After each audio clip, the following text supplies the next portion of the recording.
What's up, fellas? Welcome back to the Lore Cave. I'm back. And guess who else is back? The Eastern dragon that we were working on forever ago that I totally forgot about. I totally forgot that we were doing the Kaido-looking dragon. And, yeah, I think I'm gonna finish him. I think I'm gonna try to finish him today.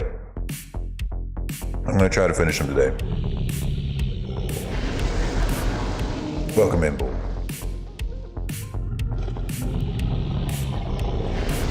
Yes, this is what we're going to be working on. Trying to get... I think what I've decided to do is not do like a direct one-to-one to Kaido. I'm going to make something a little bit, you know, unique, I guess? Same style, but just not a one-to-one direct thing. I think for one, I want to add like an extra finger. I just took these hands straight off of a different model. So I want to see about finishing this guy today. I don't know what he's going to be for. I don't know if I want him for like just for VTubing or maybe just for animation. I don't know. We're going to find out. We're going to see if I really, whenever it's done, I guess I'll be able to tell like what exactly I want to use it for. Because I don't, like, again, this isn't for like a commission. I mean, maybe this could be adoptable if somebody showed interest, but I really just, I'm kind of done making VTubers, dude. I want to make something else. So today, let's get started on, I don't know what to call this. I guess I can just call it the Eastern lore or Shin lore. I don't even know if it's going to be a lore dragon. I mean, for all I know, it could be more just a general dragon. Let's see, if I wanted to add another finger here, is there an easy way for me to do that? I've pretty well like solidified what kind of, like how many fingers this was going to be. Let me see if I just take this out to the side.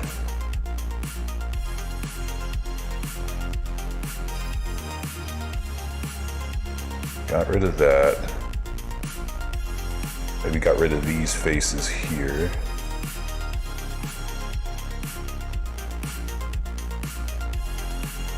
Actually, another idea.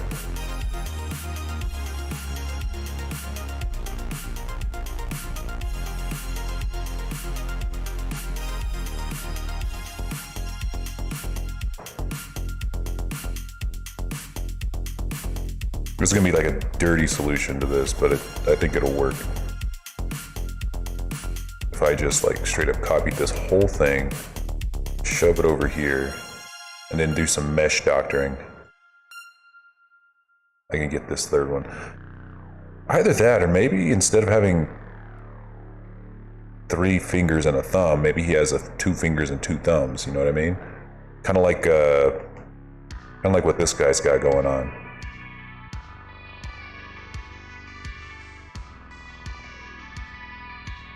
No, I'm tripping. He also has 3 fingers and a thumb.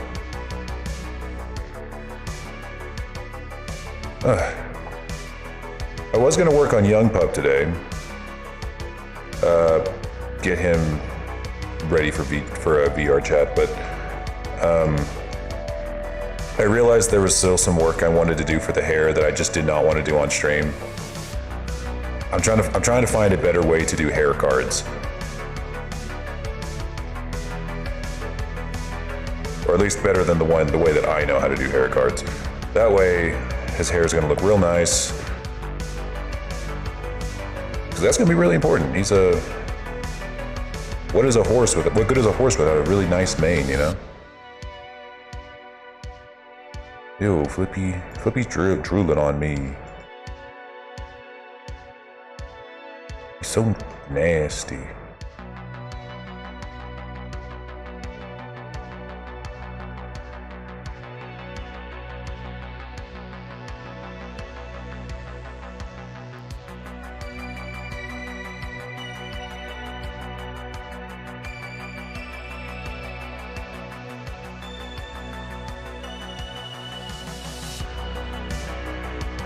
That's a po' boy.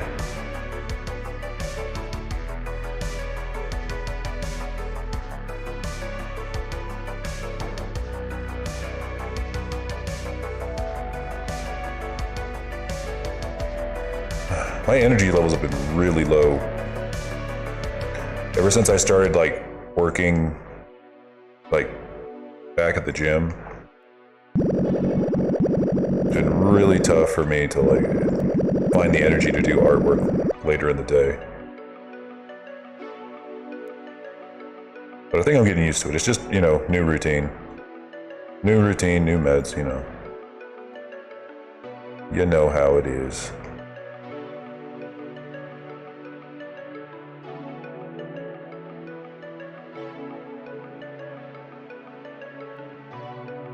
We got 16 vertices there, 12 vertices here.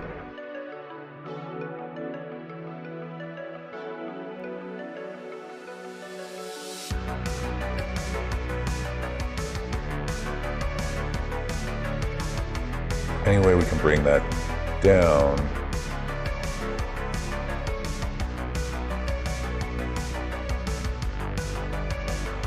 Yeah.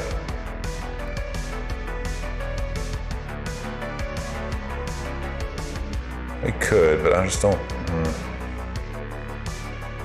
Yeah, fuck it. Let's do it. Alright, so we're just gonna do some quick mesh work here, some mesh decimation.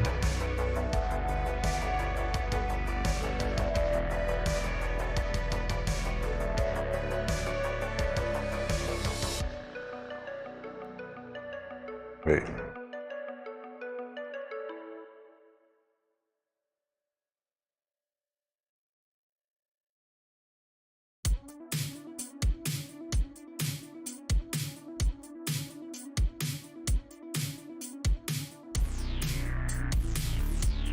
What's everybody else got going on in their special little lives?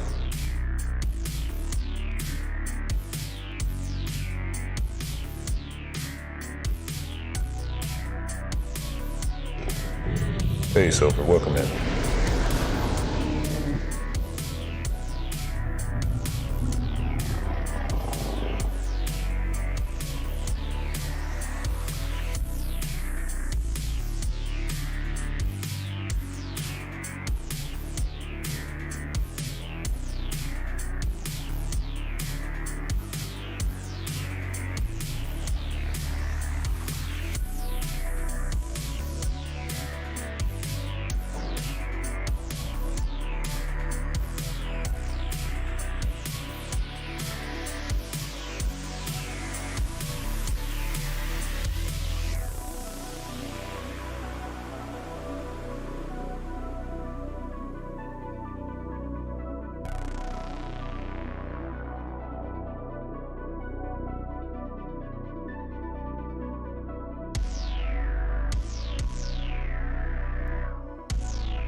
Commissions.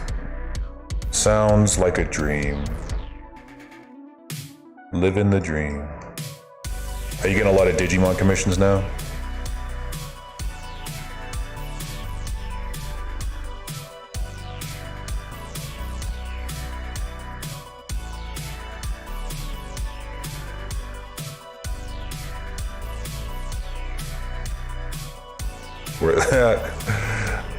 That's funny.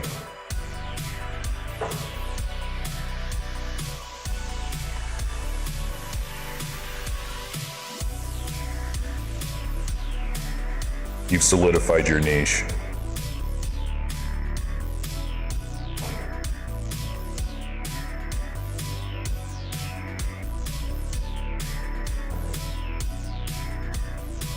Got this handy dandy little anatomy of a lung dragon.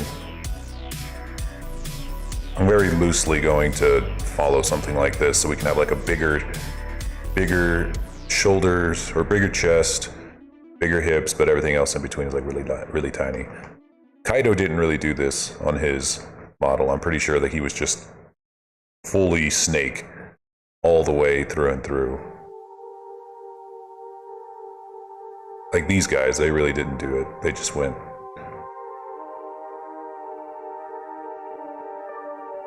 You know what? Fuck it. I think I might just go with that, actually. You know, just snake body, slap on some arms. Anatomy be damned. For now.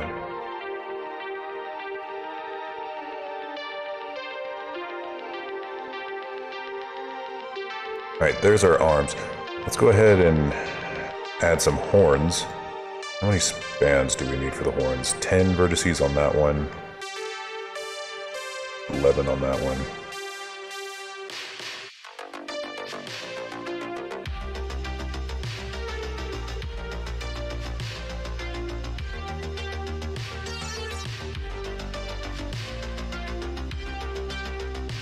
So we'll just take a couple of NURBS paths.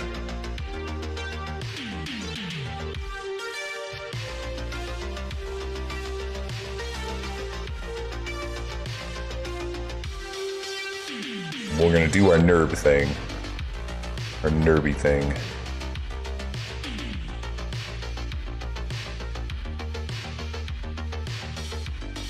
But you know me, extra big horns. Since this guy can't have extra big tail because he actually is, he's just one giant tail. He's got to have extra big horns.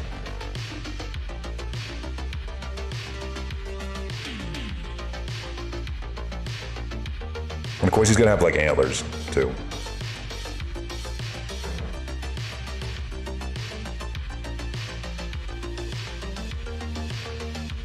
Let's make sure.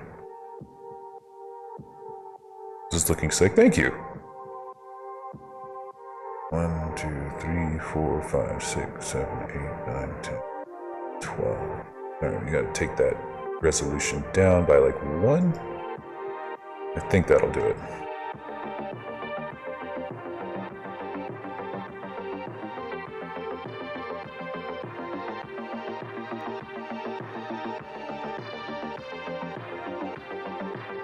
Something along those lines. And then whenever we convert it to mesh, we'll add that extra bit to make it more of an antler and less of a horn.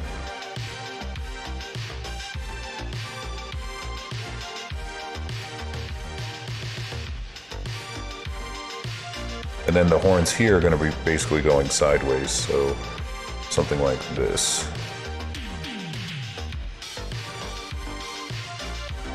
You know, ever since I went to Vegas last year, I've had this dream of modeling a dragon animation for a slot machine, because there were a lot of dragons in Vegas slot machines, which I guess is fitting. It's really thematic.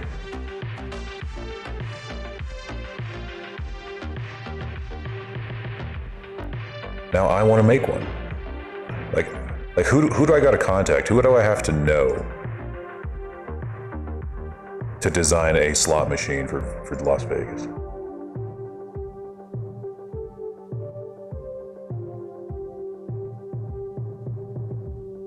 I like Kaido's horns, so I think I'm gonna just go ahead and use those.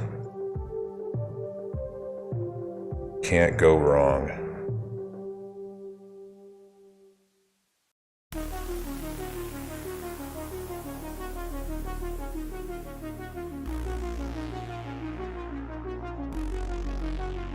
Now his teeth are gonna, those are gonna be crazy. How many teeth does he have? Hang on, he's got a ridiculous mouth here. 1, 2, 3, 5, 6, 7, 8, 9, 10, 11, 12, 13, 14, 15, 16, I lost count, fuck. 1, 2, 3, 4, 5, 6, 7, 8, 9, 10, 12, 13, 14, 15, 16, 17, 18, 19, 20, 21, 22, 23, 24, 25, 26, 27, 28, 29, 30, 31, 32, 33, 34, 35, 36, 37, 38, 39, 40, 41, 42, 43, 44, 45, 46, 47, 48, 49, 50, 51. There's 51 on this side.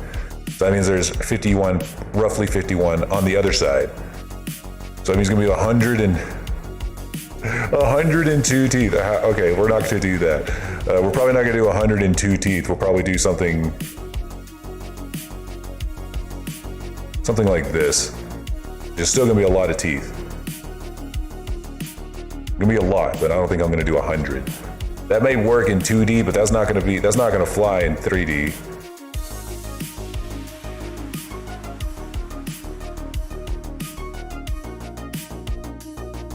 Damn it. Shift A. Curve. Path. Make it super small. Give it some depth. Take that resolution like way down. Take this resolution way down. Yeah, something like that.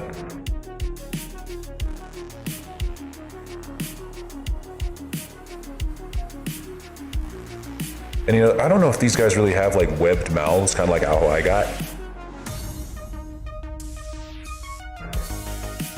I don't think that's really gonna work with this kind of model.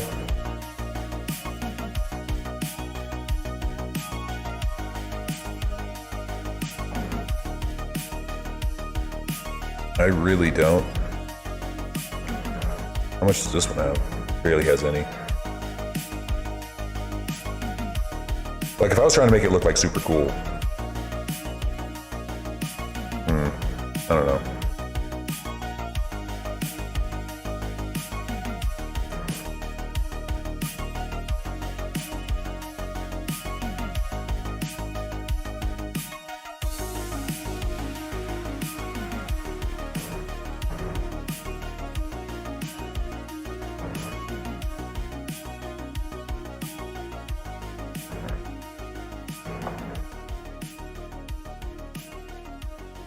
I don't know how he fits this many teeth in his mouth, honestly. Look at him. Dude ain't got no jaw. For an emperor, for a pirate emperor, he doesn't have a very robust jaw.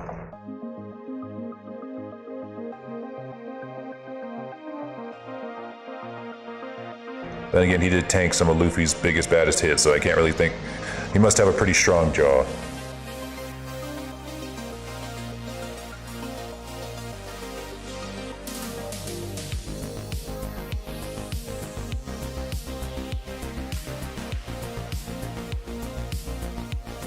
You know what I want to do someday? I want to do a tier list of like all the One Piece villains. Or just like do tier list content, even though that's like really old fashioned stuff. Like I don't even know if people do tier lists anymore. It's high time I started talking about lore again. And I feel like a tier list is like the best, easiest way to do that.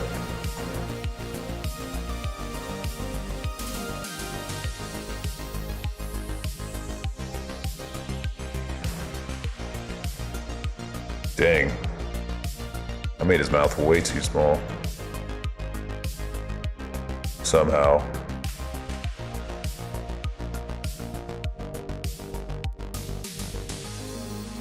Like he really needs to have these lips like way back, you know?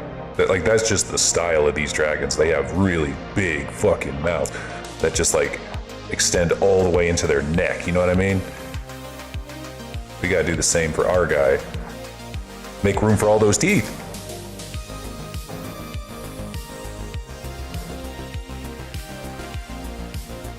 So that's what we're gonna do. Let's just get a whole bunch of these suckers.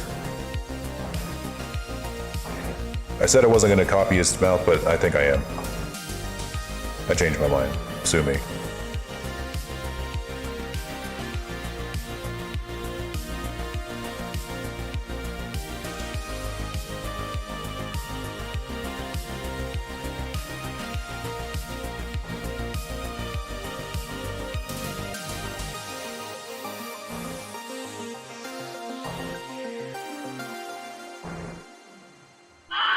Fly Beach.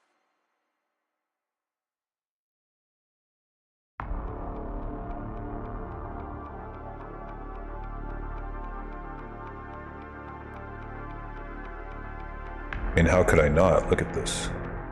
I pretty much copied his whole head. I might as well get his teeth in there too.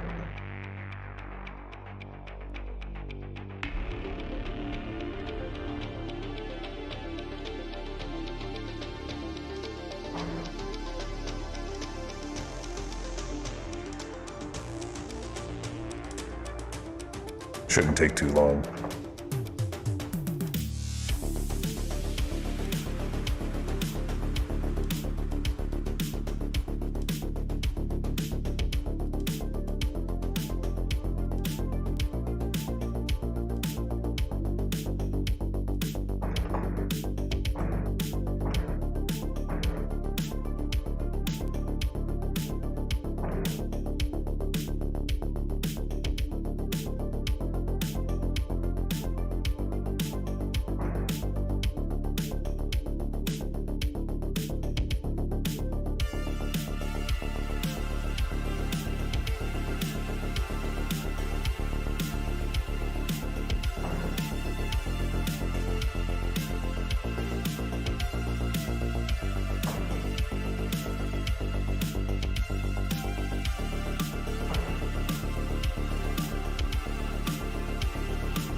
You just turn off connected only, and then you can just kind of comb the teeth like their hair.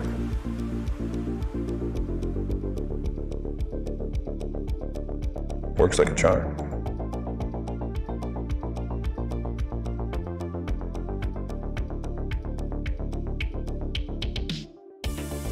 All right, you guys ready for the big brain move? I don't think you're ready. Copy all the teeth, separate them into their own object. Go to object, mirror, I think it's Y global? No, it was Y local. No, it wasn't. Okay, never mind. Mirror, Z local. No? Okay. Okay, I lied. I think it was Z global? Yeah, that's what it was. And that'll flip them upside down so that you can use, and then you just have to take them and maneuver them until they are in place. And now that you have all of your teeth, like a good portion of the teeth in place, you can now start to just kind of comb them where they need to go.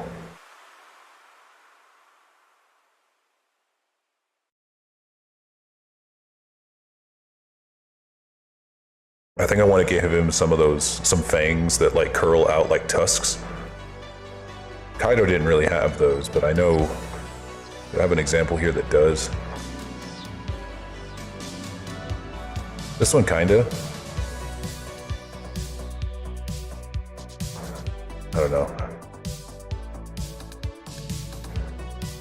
They'd be like back here.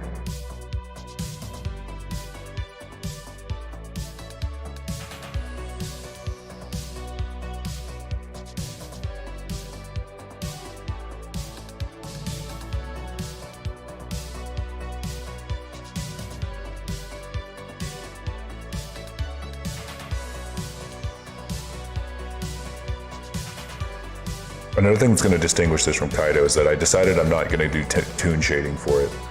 In fact, I don't know if I'm really going to do toon shading anymore at all.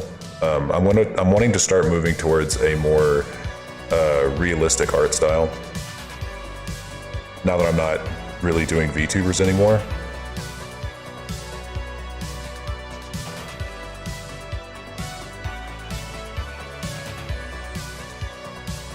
Main reason is because like I like it better. I don't have to hand paint everything to where every aspect of the model is like strictly reliant on its texture paint, or on the it's just its base colors to look its best. Whereas like with VTuber models, with like realistic models, you have your base color, you have your You got your base color, you got your metallic map, your roughness map, your normal map, all of these things that come together to make the model look its best. Like if you can imagine it, like if someone was trying to make like a realistic human model, they couldn't just use a normal map or a bump map for the skin. They just have to paint on all of the details. And that's just not what I want to do. Like if I want to make this texture as a toon shade, I'm gonna have to paint this. I'm gonna have to paint on these scales like this, when I could just use a scale texture instead.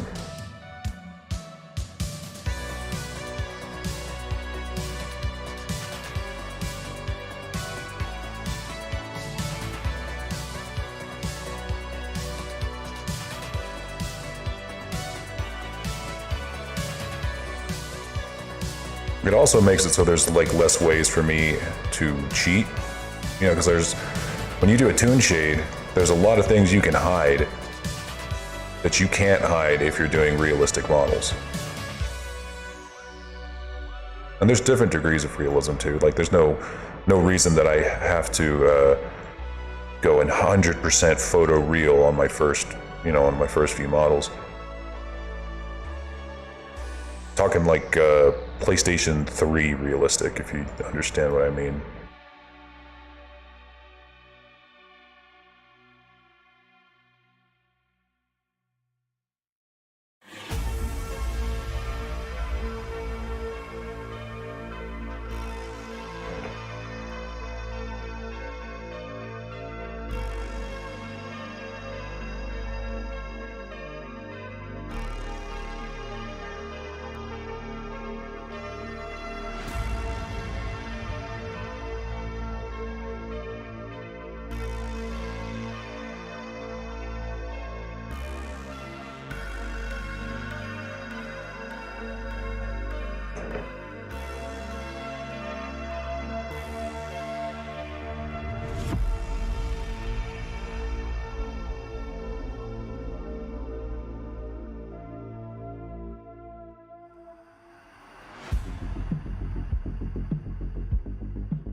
I think I have one too many teeth up here on the top or something.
Gotcha.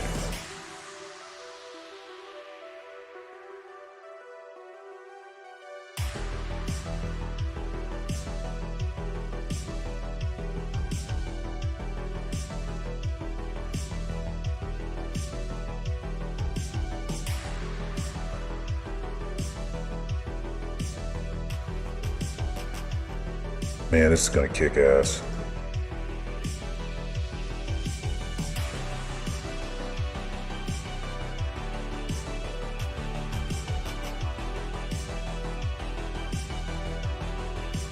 Let's give him some special boy eyebrows.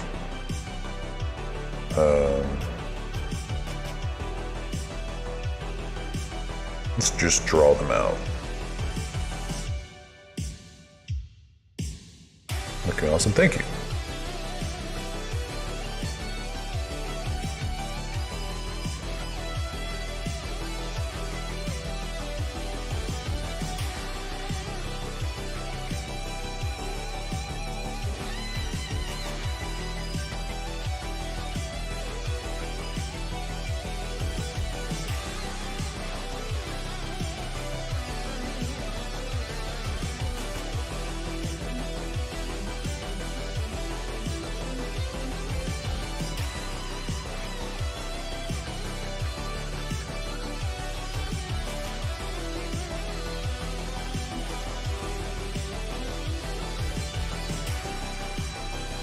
It's gonna be tricky.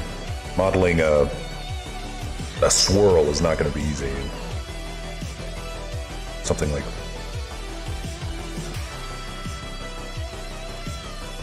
that.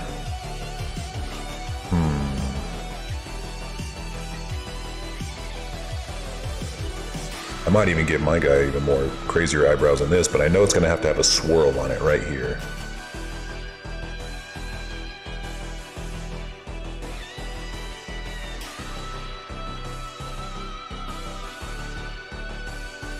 The Dragon's Dogma 2 trailer. I'm so hyped for it I could fucking explode. In fact, I think I will do so right now.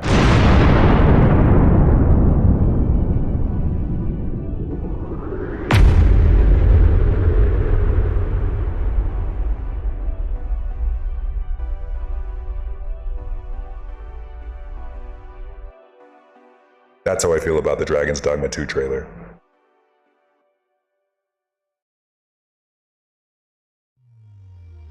Yeah.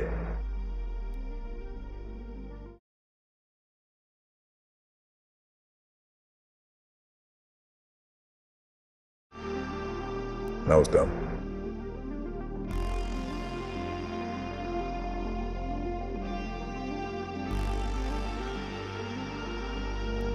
I'm also of the opinion that they can do no wrong, so I'm sure no matter what we get, it's gonna be good.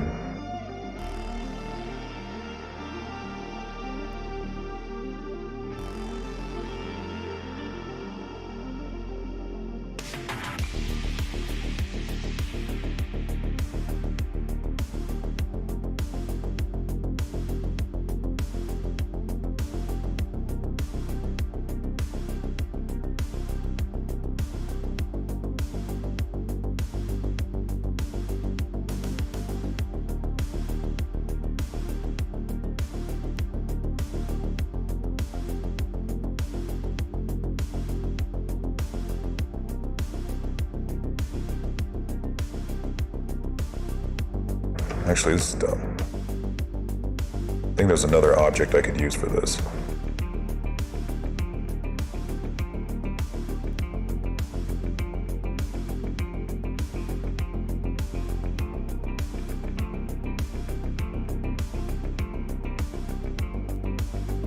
Will Grigori be back? No.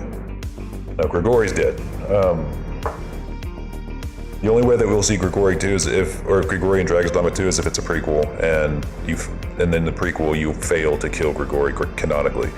But no, Grigori's dead. If we see another dragon, it's going to be a totally different dragon from a totally different arisen in the cycle.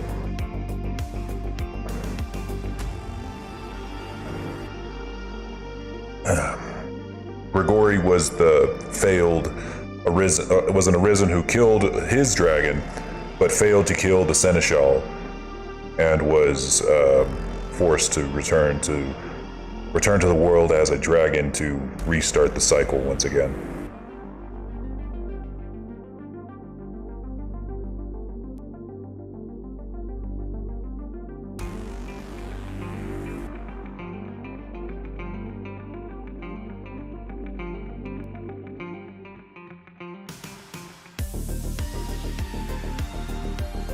We'll be able to finish Will we be able to finish the cycle of the Eternal Return in DD2? I don't know. I don't know. I hope not, because that means we might get a Dragon's Dogma 3 in the future. So, I guess we'll see, but I don't know.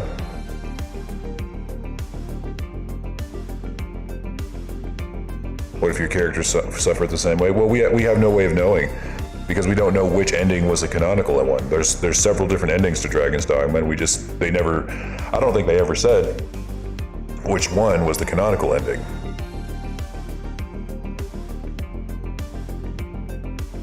So I don't know.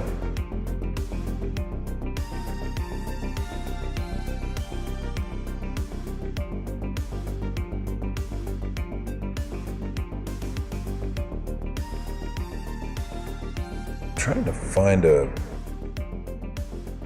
I thought there were supposed to be some objects in here that gave me like a swirl. Where are they?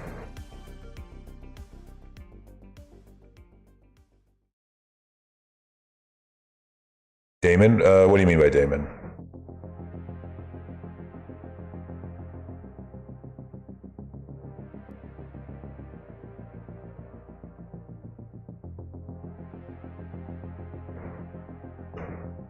Is there an easier way to make a swirl?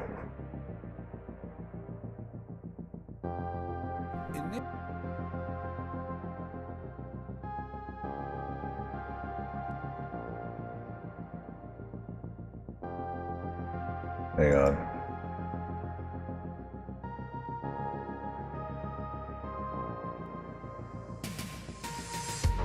Add curve extra objects. Okay. Okay. Got it. There's another add-on I need to throw in here. Curve.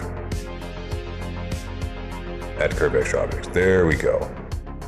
Now we should be able to see more curve objects in here that I could use.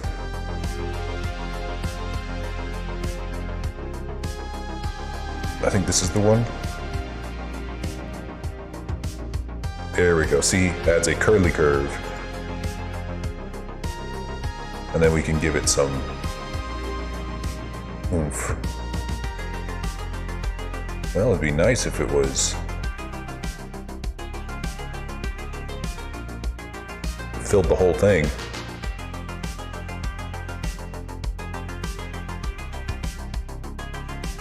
Hope the gesture comes back. I guess we'll see. We don't know how far in the future Dragon's Dogma 2 is going to be, how many cycles it will have been. I mean, if there's been even just a couple of cycles that have happened since the events of the first game, then there's a good chance that nobody will be there, that it'll just be an entirely new world, you know, because the dragon, if they are successful in their mission, destroys the whole world.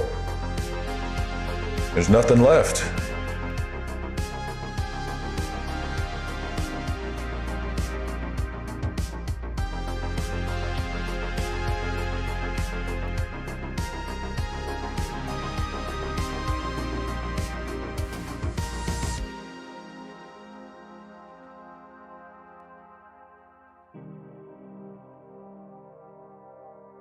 We have the sonic loop eyebrows, yeah. Just like one loop, but I wish that this came out as a sphere, but it's coming out as like a thing here. Should not be doing that. Let's add, okay, make a plane doesn't work. We need to make another curve. So we'll add NURB circle. I think that'll work. No, not a NURB circle. Bezier circle. We'll make it real small. And then use that as our taper object, or as our bevel object. Now we have a circle.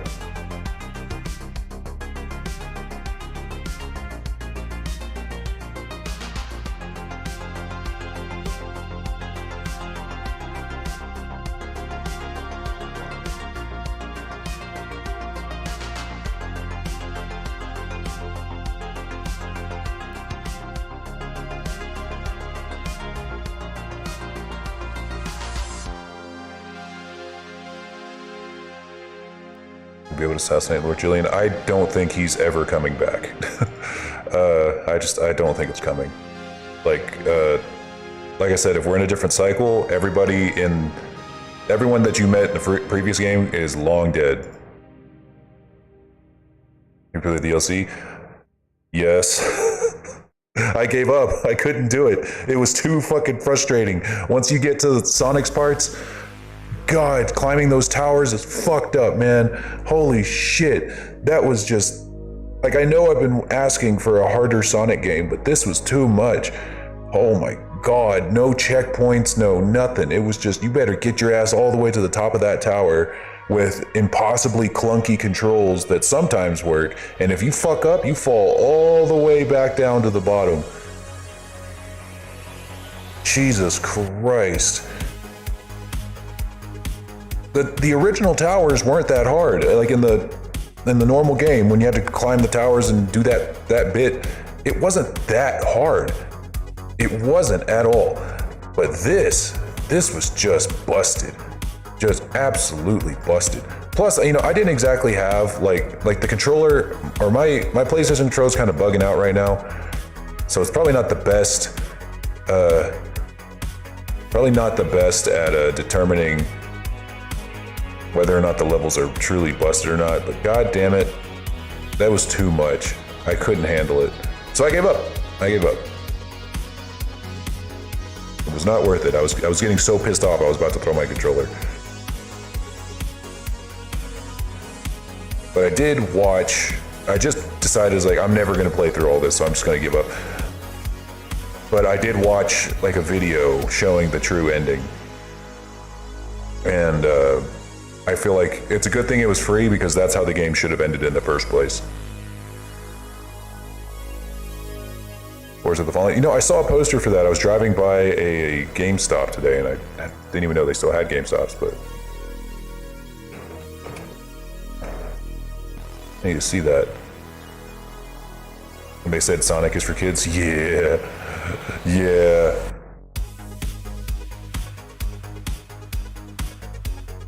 Not anymore, bitches.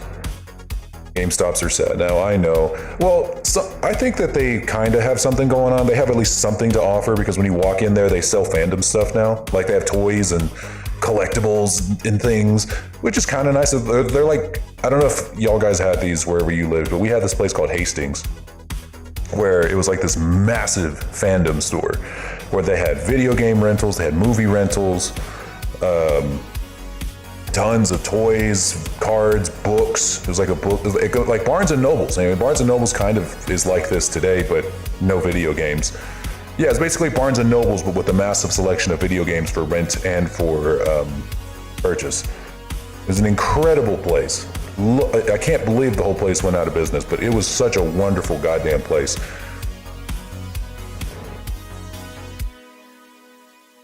But yeah, that's when I go into a GameStop now, that's kind of what I get the vibe of, is like a very small, very tiny Hastings. Hastings, they're never coming back. They're dead and gone forever. But yeah, Lords of the Fallen. Wait, this is an old game. It's like an old Souls-like. Oh, there's a new one. A new game also called Lords of the Fallen. What's this about? Physical copies dead. Now, yes, that is very much dead. Which kind of sucks. I saw this coming back when the Xbox One was coming out. Whenever they were saying they were going to try to phase out digital, or they were going to try to phase out physical copies of games, to where like you needed to be online in order to prove that you own the game. I remember that was just a massive controversy at the time, and I knew this was going to happen. What they wanted to do is they wanted to keep people from sharing games. Because imagine like you beat a game, you send it over to your buddy's house, then he can beat the game, instead of both of you buying your own copy. That's why they got rid of couch co-op too, right? Those fucking scumbags, those fucking pieces of shit. They get rid of couch co-op because that means only one person out of up to 4 people needs to actually buy the game, while everyone else can just come over to that friend's house. Imagine going to your friend's house and spending quality time with them to play a video game together. What a fucking monstrous what a fucking monstrous thing to force upon society. Yeah, fuck those guys. That's what I want to do to those the fucking people who decided to phase out, who decided to make video games a non-social thing. I'm pissed. I'm real pissed about that. Hey Drax. Hey Death. What's up? Okay, Lords of the Fallen. This looks like a Souls-like.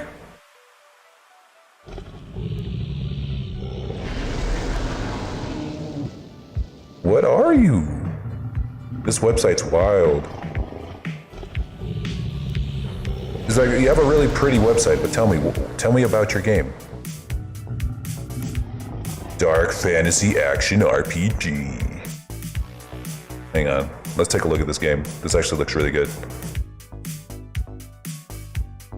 Coming to PC, PS5, and whatever the fuck this thing is. I fucking hate this. Anyone who buys this, you're a sucker. As one of the fabled Dark Crusaders embark on an epic quest to overthrow Adir, the demon god. Sounds dope. I want it. What the? My mouse scrolling does this. Explore, define, master. Oh. Guess I fucked that up. 2 expansive parallel worlds in your epic quest to overthrow Adir, while the living realm presents its own brutal challenges. Untold terrors lurk in the nightmarish realm of the dead.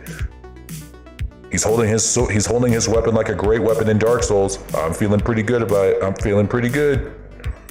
Xbox Series S by Elon Musk. Yes, you would think so. You would think so. Bill Gates beat him to it. All new epic RPG adventure in a vast interconnected. Okay, no, I get it. It's an RPG game. What's the gameplay like? Colossal boss battles. I like that. I'm already sold. If your game doesn't have boss fights, then it's a shitty game. If it doesn't have boss fights, I don't want it. I hate it. Garbage. Even fucking Death Stranding had boss fights, okay? If Death Stranding can have boss fights as a fucking package delivery simulator, your game can have boss fights. I don't give a shit how realistic you think your game is.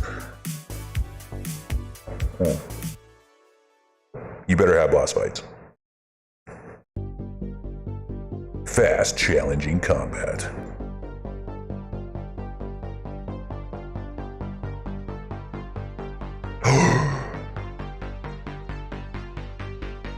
What was I just saying? They took, well, it's probably not couch co-op, but still, I'll take it.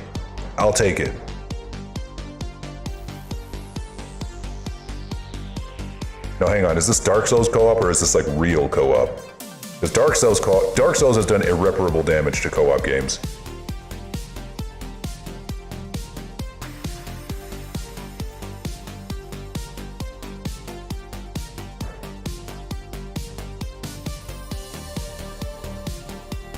If they say Dark Souls, I'm gonna fucking throw my mouse through my TV. Seamless multiplayer. Well, that's what Dark Souls said about their multiplayer. Lords of the Fallen, you have the opportunity to engage in online multiplayer with both cooperative and PvP modes. Neat. While we do support friend invites, the game also... Okay, there is at least this. Features a matchmaking system that allows players to seek assistance from a broader community. So it is Dark Souls-like, but at least we do have friend invites. That is very important. All in-game vestiges, whether ancient or player-created, provide you with an option to either host a game for another player or join someone else's. Okay. So it is Souls-like, but we do have friend invites. So enemies that are in Umbral, like this guy right here. Yeah. Can he still hurt me? Yes, don't let him hit you. You heard the chirp? Oh, jeez! There you go. You missed. Yep, it's a Souls-like. It's in the back. I'm sold. When's it coming out?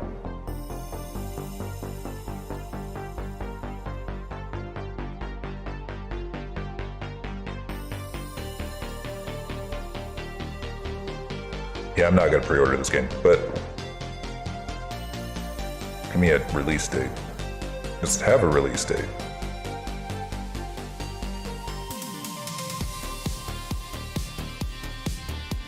I probably read it just a second ago, but I wasn't paying attention. Okay, tell me where it's coming to, but like, where is it?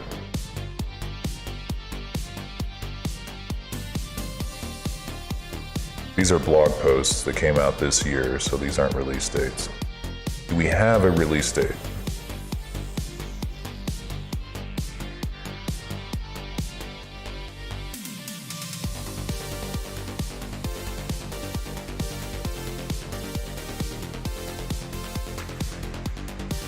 I'll just Google it.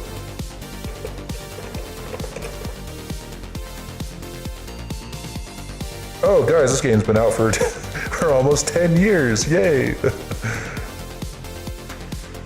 No, it's another. It's a different Souls-like game. October 13th. That's fucking tomorrow. Well, damn! I just beat Lies of P and already get me another Souls-like ready to go, and it looks pretty good. Well, goddamn! What a day to be a Souls-like fan. What a year to be a Souls-like fan. Seriously, we got Elden Ring.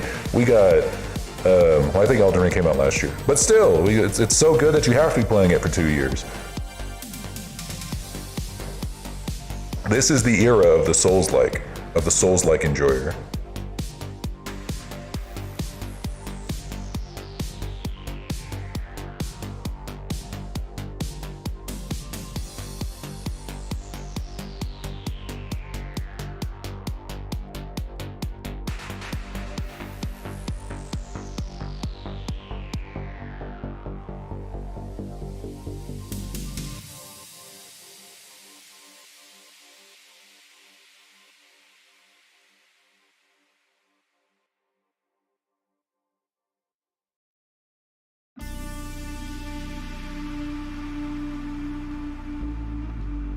I don't need the entire other half of this.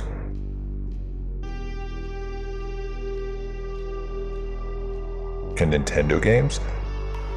Breath of the Wild would probably be the only game I can think of. Breath of the Wild and Tears of a Kingdom would be the only Nintendo games I think of that I would rank that close to Dragon's Dogma 2. That'd be it. But of course, Dragon's Dogma is on the Nintendo Switch, so I guess technically, yes. Yes, they can.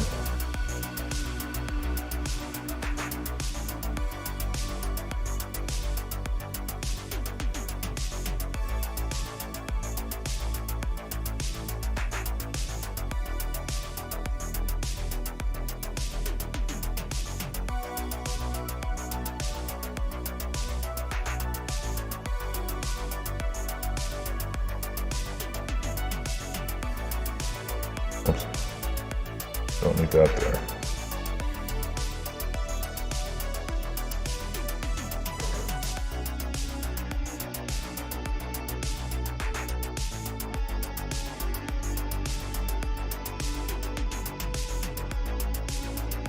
Have you played Mario RPG? No, and I probably won't. I don't really like playing turn-based RPGs anymore.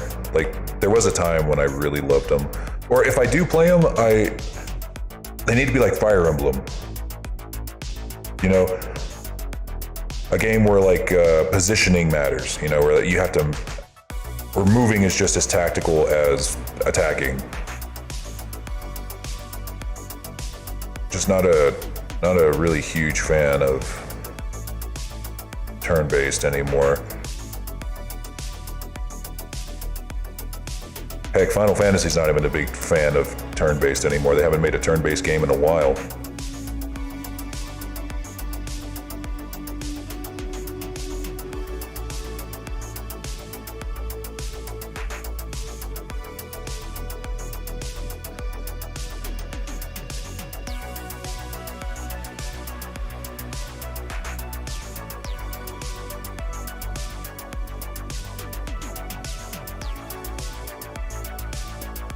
Tactical RPG, yes. Yes, I would say so.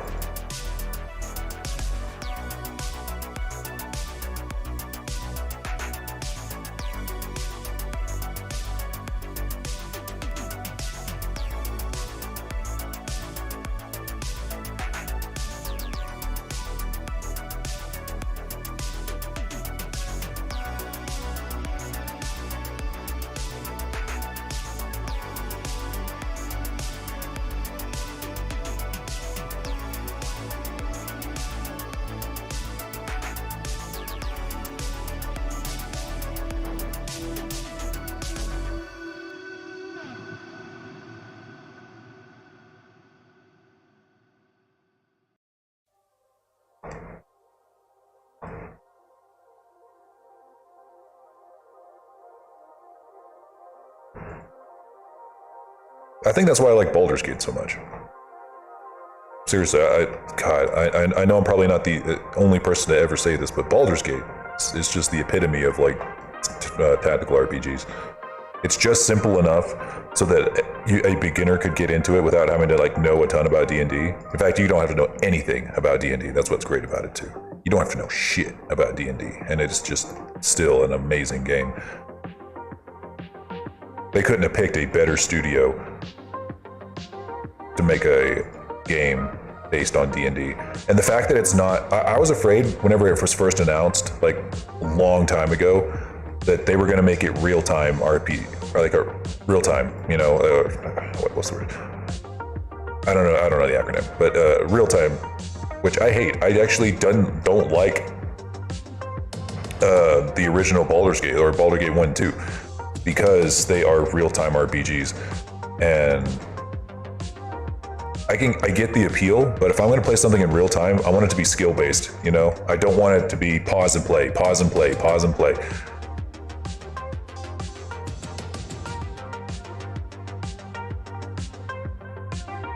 Well, you know what? I'll take that back. In some cases, I think it can be good. Like Dragon Age, for instance. I really, really like Dragon Age. But something about the way that Baldur's Gate did it, it just didn't really work for me.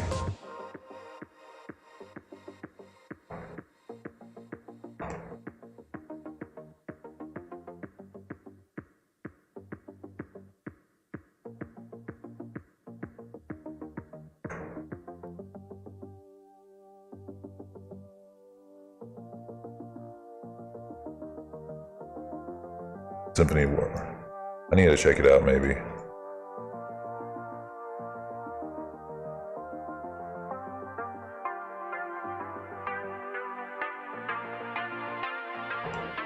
This will work, actually.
But yeah, thanks for letting me know about Lords of the Fallen. I probably never would have heard of it.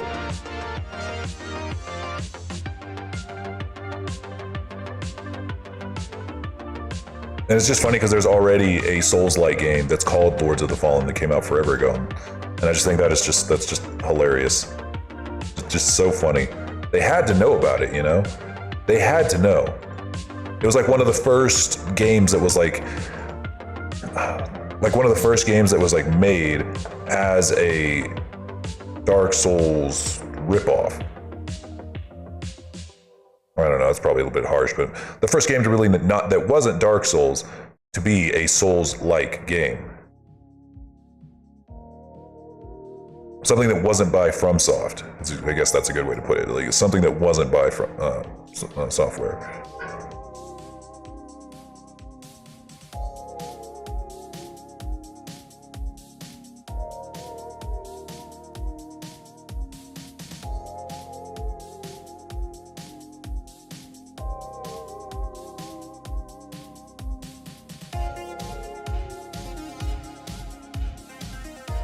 He's got them Sanji eyebrows.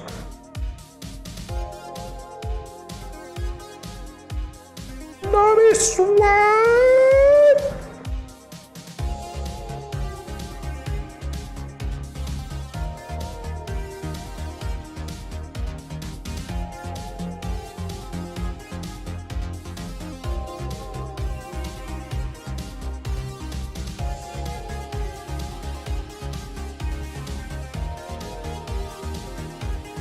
Dig it. Dope. The eyebrows really make the whole face.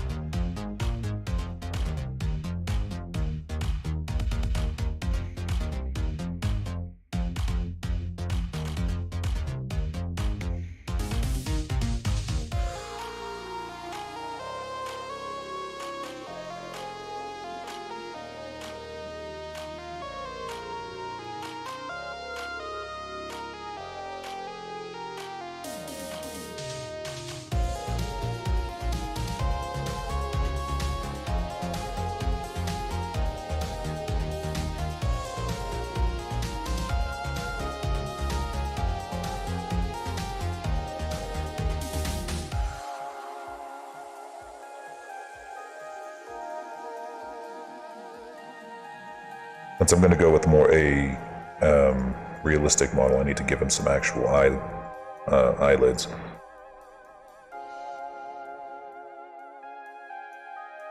And an eye socket.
Just gonna give him eyes like I gave the model that me and Bull did together. The Angel Dragon.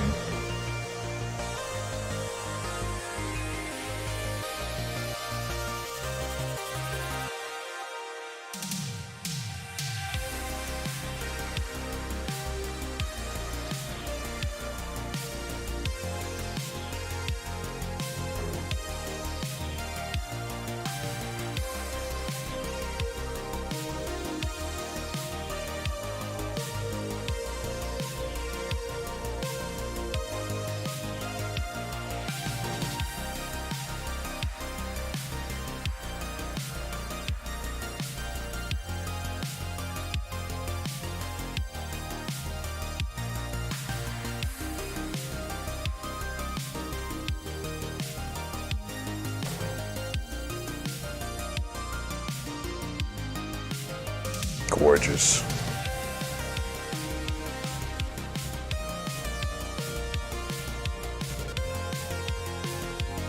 How many polygons is in this? It's only like 3,000. Damn. Damn.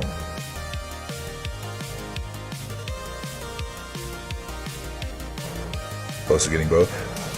I think after a couple more paychecks, I'll probably grab Lords of the Fallen.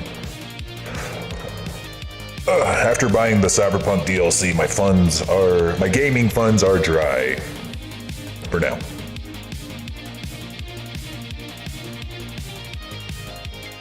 Unironically, this is probably the best nose I've ever modeled. And I put it on this guy of all people. Yes, Flippy. This is the best nose I ever modeled. Yes.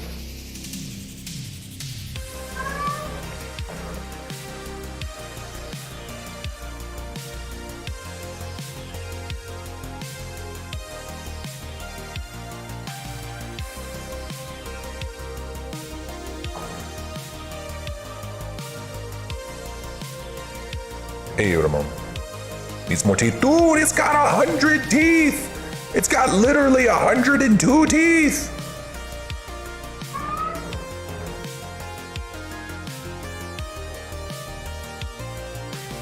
Thanks, Gordon. Appreciate that.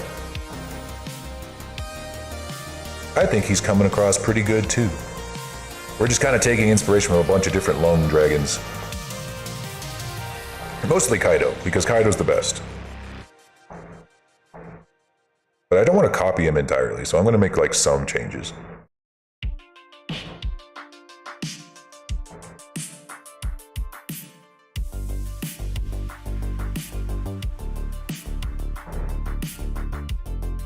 All right. I think one of the big changes is that I'm going to make his horns a little bit different, and the way that his mane is going to be structured is going to be a little bit different than the way Kaido's mane is. Because for one, Kaido's is like obviously like a toon-shaded mane, so ours is not going to look exactly like this. It's probably going to come across more like that,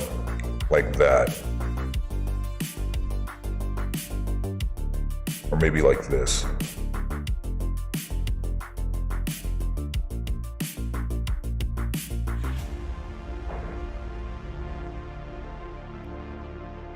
Might even do something with like hair cards to give him like particle hair. Don't know yet. We will find out very soon.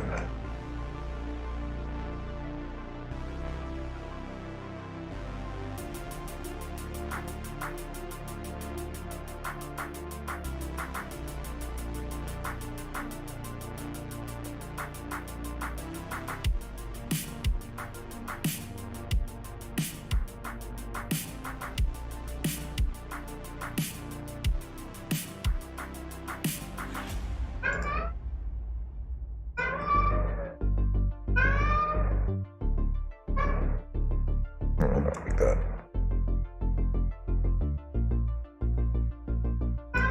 Do you guys hear Flippy just going nuts? He's having one of his episodes.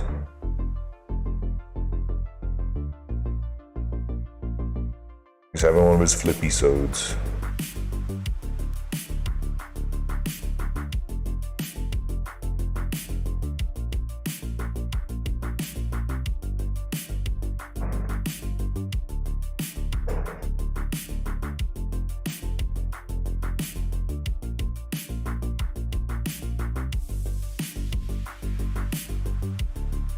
Actually, you know what?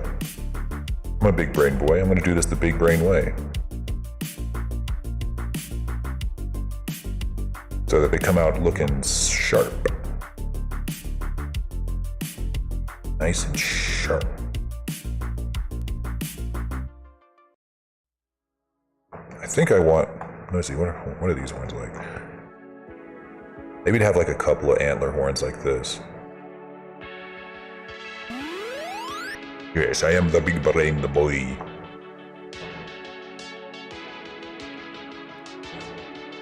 Gordos de Vesa. I think that's the right word.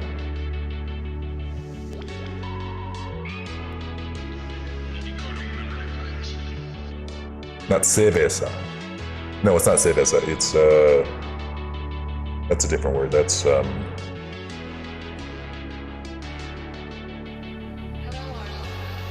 cabeza. That's the word. Puerto cabeza. Cabeza. Besa.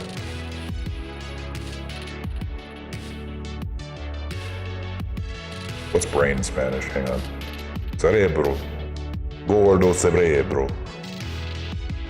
Gordo cerebro. Big brain. What's galaxy? Hang on. What's galaxy in Spanish? Galaxia cerebro. Learning Spanish one meme at a time.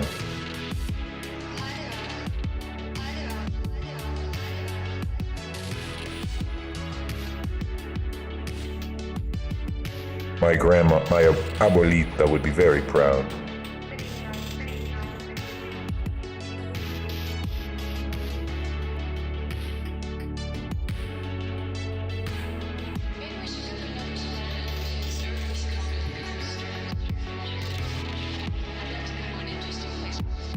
Said big head in German.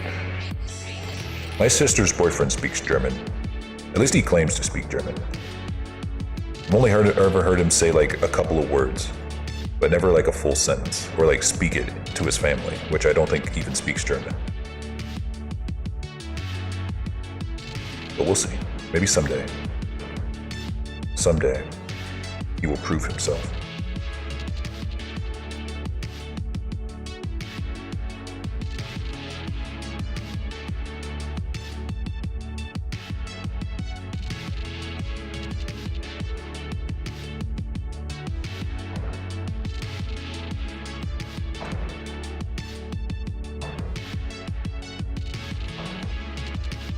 I think we're gonna give him like some giga deer horns. You know what I'm talking about? These are the kind of horns that like are only talked about in legend amongst like hunting lodges.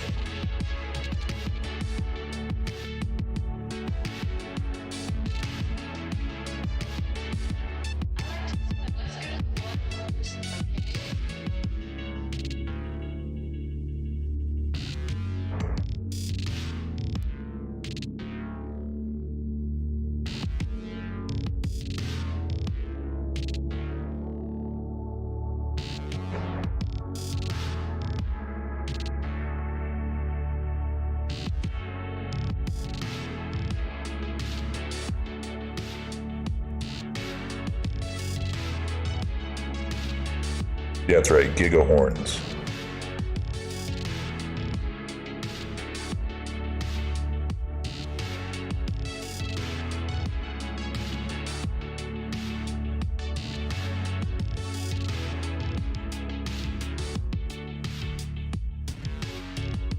All right, and then on top of that, we need to convert that into our mesh. Join, and then to get, we're going to make ourselves a little hole here. Going to go use our loop tools. There it is. Turn that into a circle. Shrink it down a little bit.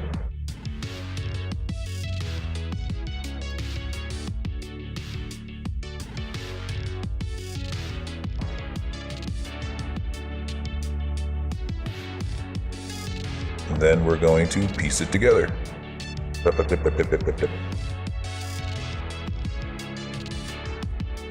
Same thing right here. Loop tools, circle, shrink a little.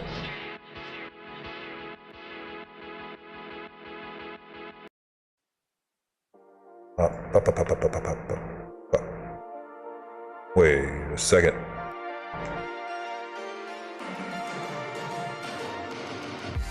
Wait a second.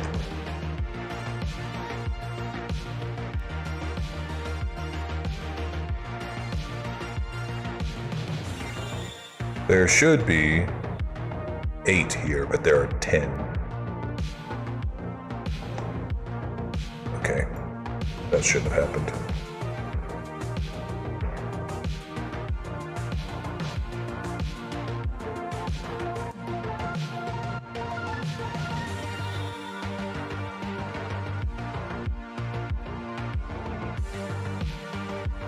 Okay, that should do it. Convert to mesh. Connect it to our object. Now they should come together as they should.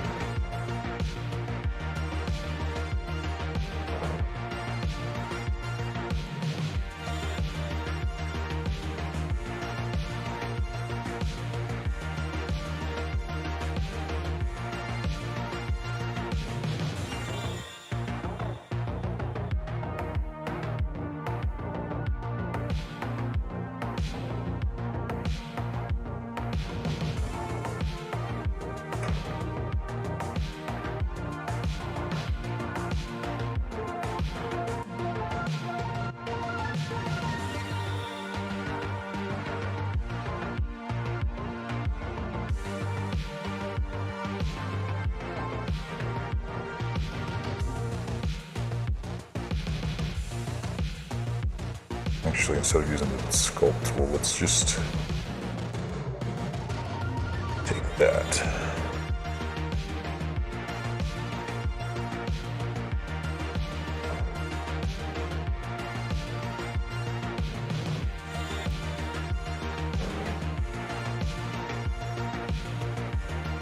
Actually, I'm a total fool. Hang on.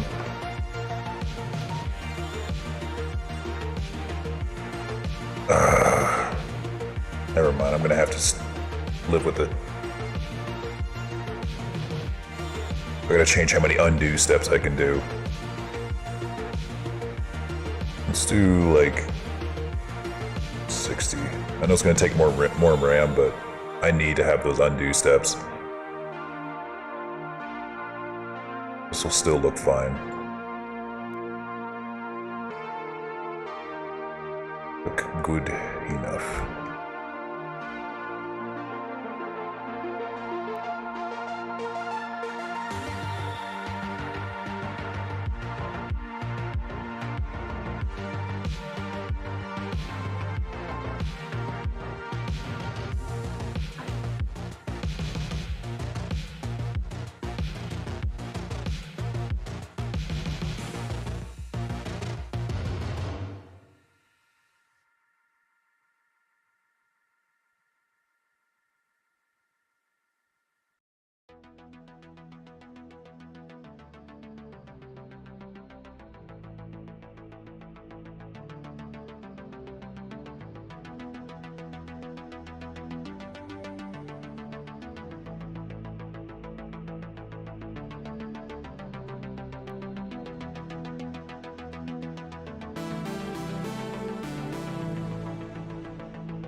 There we go. This'll work just fine.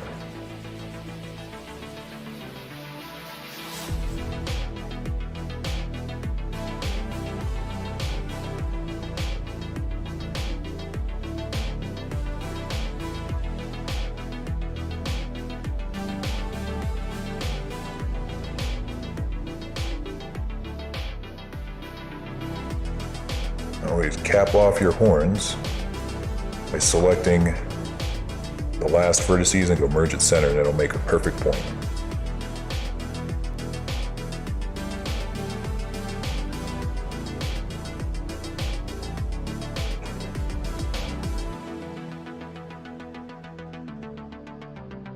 And I think having these as the antlers is enough. I don't think we need to have both of them as antlers.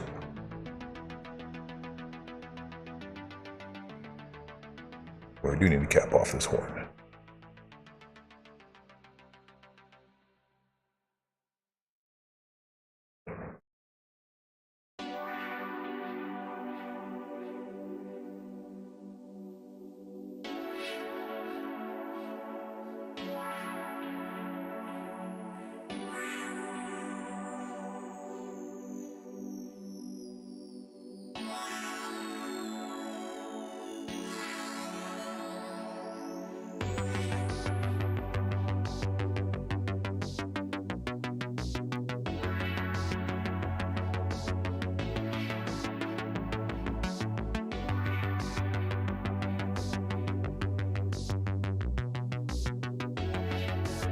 All right, now a very important part.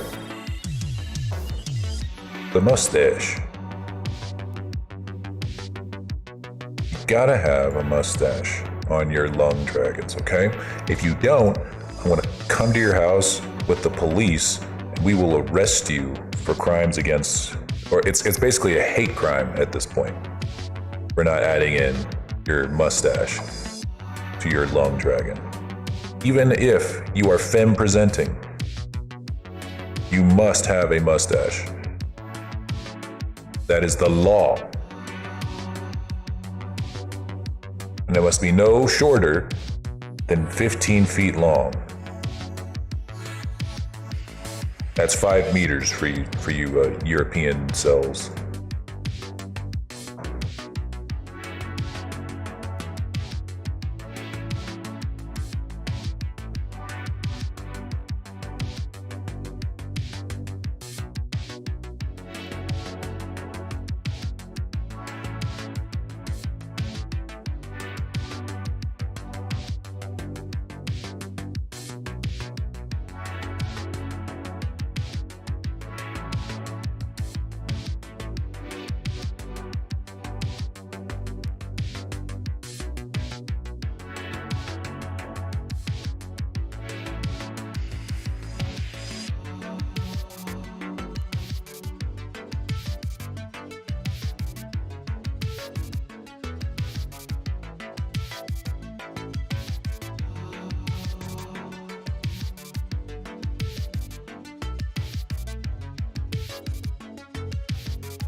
Okay, now we have to basically decide now what we want to do with the beard. Or with the hair in general, because if he's gonna have if we're gonna go for realism, which is what I would like to do, we're gonna need to use hair cards, which would be easier to add when we're getting ready to texture him.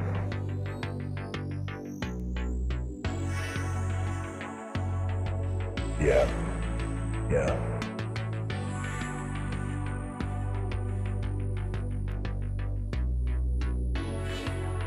Yeah, it would be.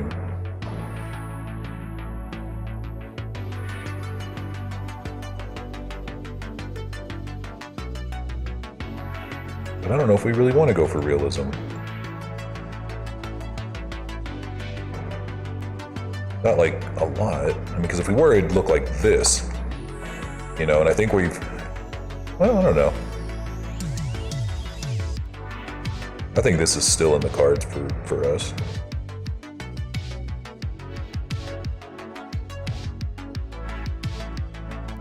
Yeah.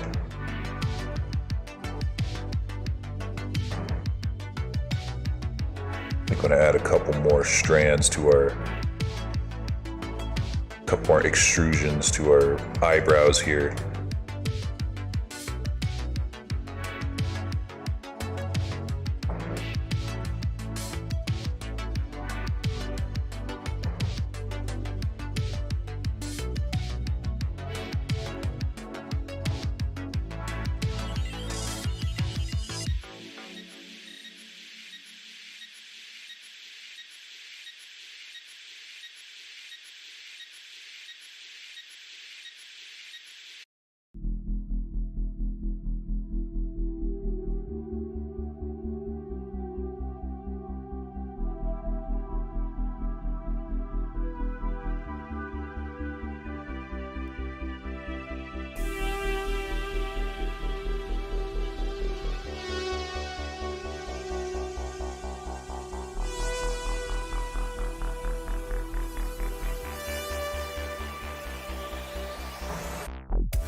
Yeah, I think having some like really thick, spiky fucking eyebrows in all directions is gonna do this model some wonders.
I know I shouldn't have this many points pointing to a single thing here, but I don't care.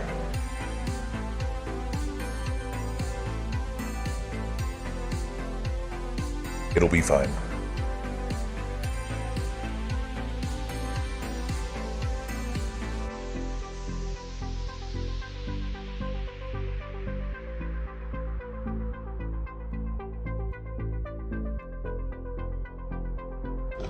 Hey, Starfire, welcome in.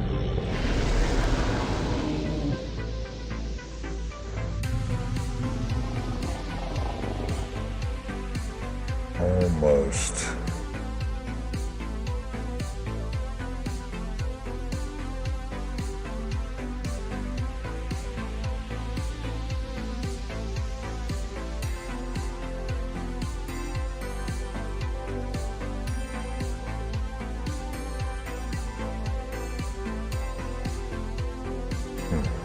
How'd that happen? Oh, it's the horn.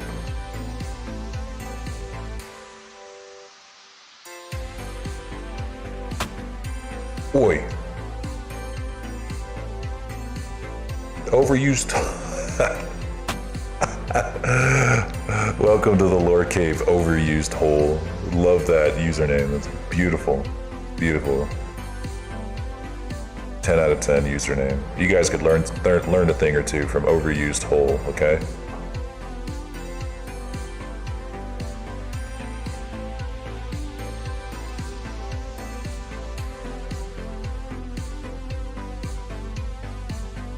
Take notes. That's how you make a username.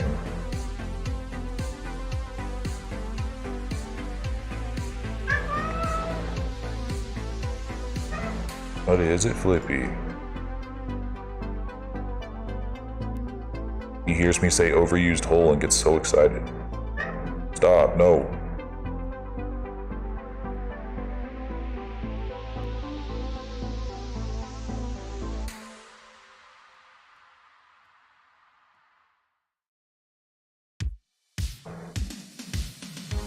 All right, I think the eyebrows are about where I want them to be.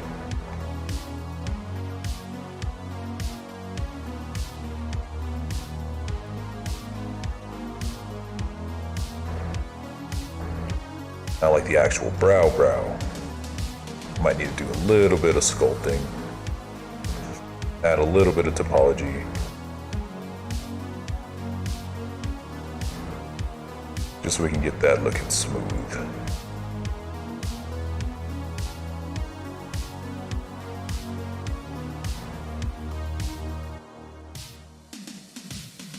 Before we add the subsurf modifier. If we even want to, we might not. I don't usually like using the subsurf modifier if I can get away with it. In which case, most of the time I can. Flippy. Flippy, you make this so much harder. You know that? Why did I ever adopt you? Oh, he's gonna get attention, no matter what.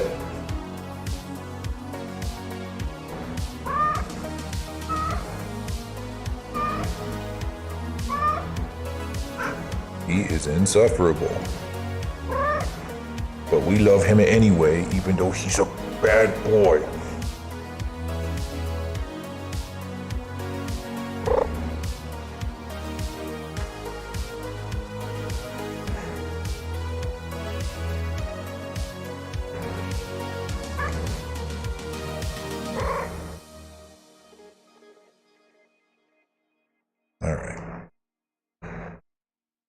So I could add hair all the way up and down his body. Or I can do something like this, where it's like spikes. Or I guess in this case it'd be fins. I gotta say, having fins go all the way up and down the body like that would be a challenge. A bit of a challenge.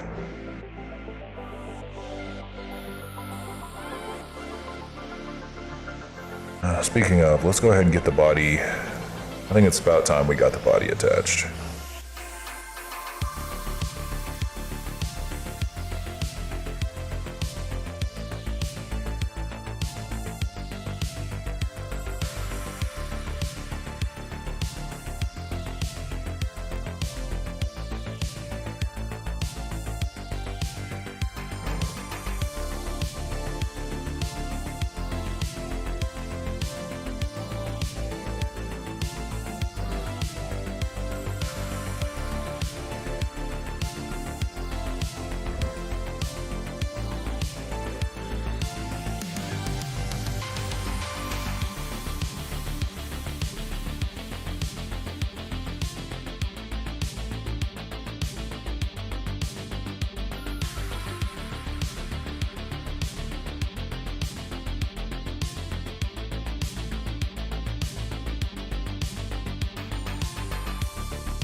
I think we can make the arms bigger too.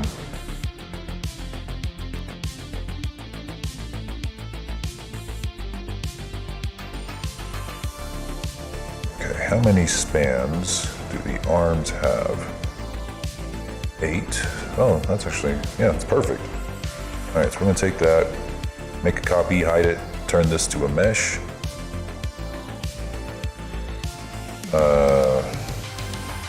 And in that process, we're going to delete half of it right down the center. Oh, that's not good. Yeah, that's not good. Okay, let's try that again. It absolutely has to have a line down the center. It needs that for what we're about to use it for, so there. There we go. Do that again. Copy, hide, take the original, convert to mesh.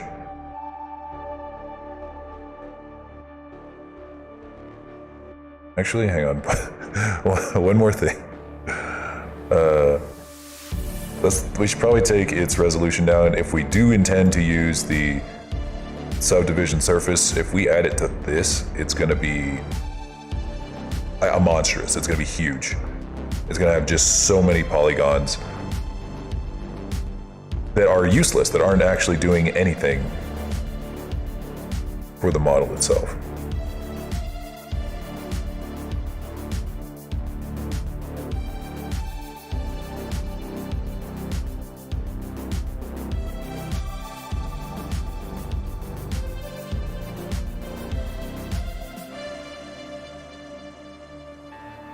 All right, let's see. I think that should do it. All right, let's try this one more time. All right, convert, mesh, delete everything on one side.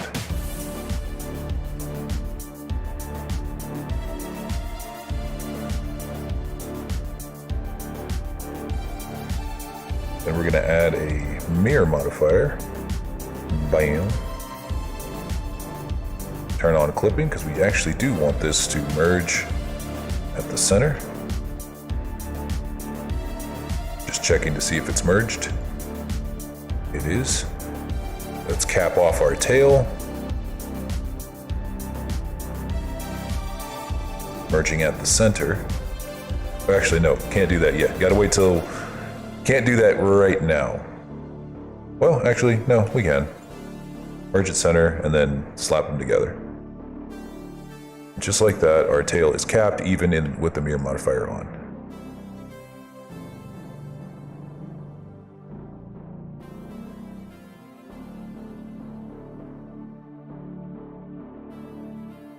All right, let's throw on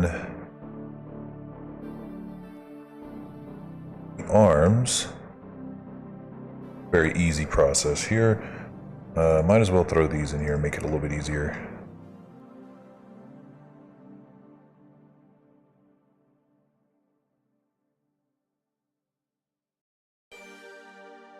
So the temptation would be to do something like this, where you just pluck the faces off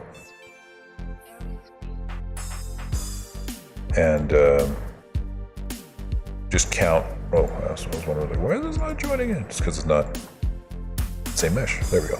And then just do this all the way around. That's the tempting thing to do.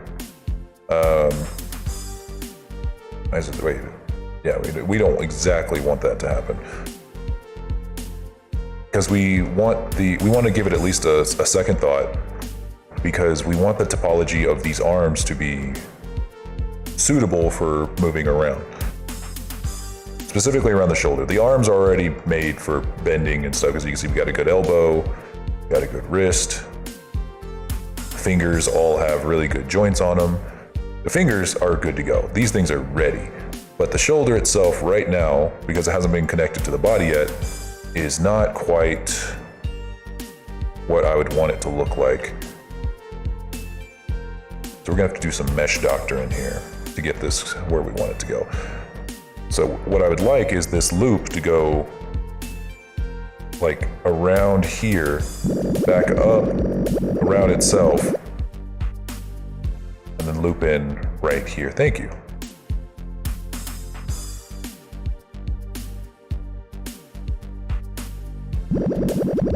He is big, Lavender. He is very big. I like him thin. I like him lanky. I like him thin. I like him lanky.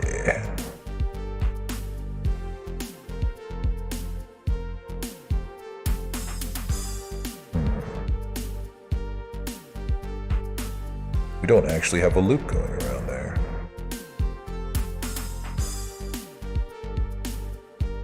Interesting. I guess whenever I modeled these the first time, I never did that with the loop in mind.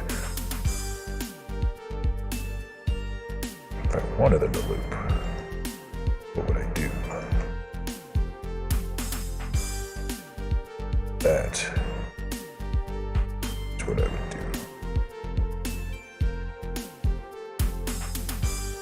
Yeah. Yeah. Yeah. Yeah.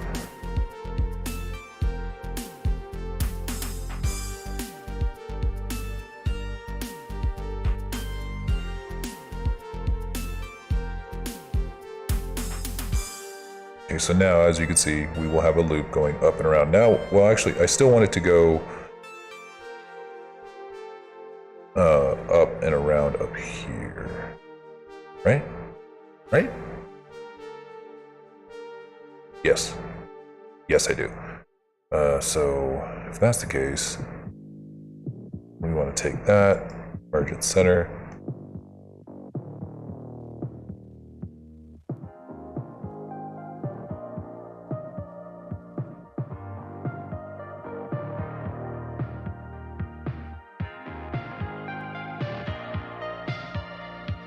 That one, merge it center. There we go. So now the loop for the shoulder goes around to the other shoulder. So if I were to put an edge loop there, it'd go around there. Which I think I will, just to give the shoulder a little more volume. We had to take a little bit of the volume to make this work.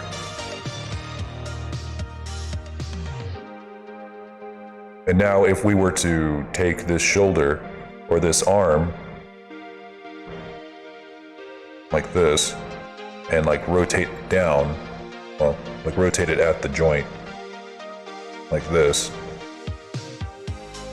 See how this stretches to compensate for it like it's natural? This is what you want.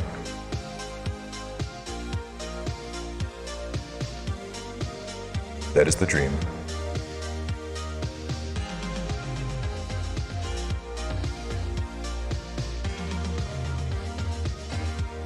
I think we actually want, oops.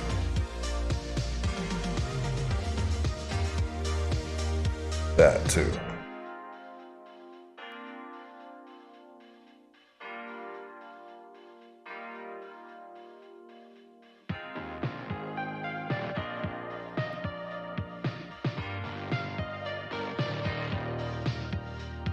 Nope, that was foolish. I am a fool.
Yeah, that's the way.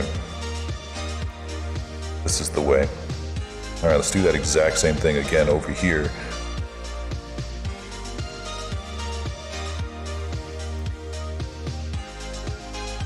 Let's see if I can do it exactly the same way without making any mistakes. We're shooting for perfection here. Perfection. Actually, speaking of perfection, I'm going to go ahead and just copy that arm over here.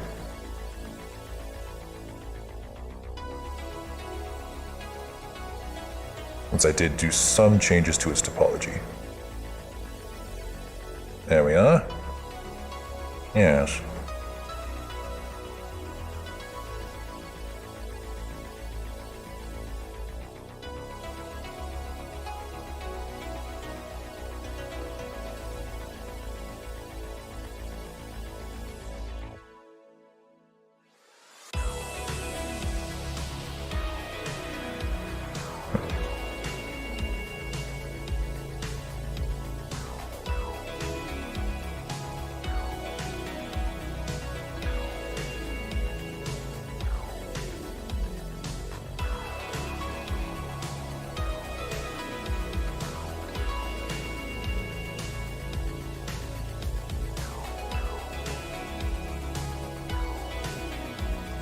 Okay, how the fuck did I do it last time? Oh, damn it.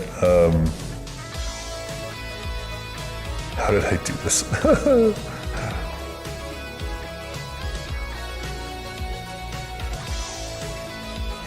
Oh no, I don't remember.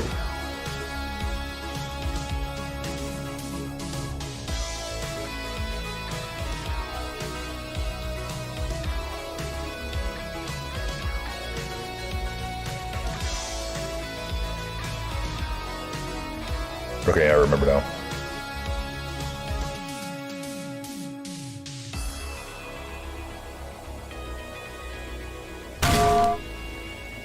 It's okay.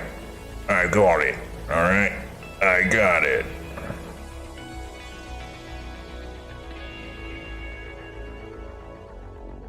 Crisis averted.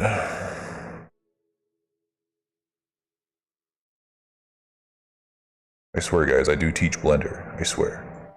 I swear.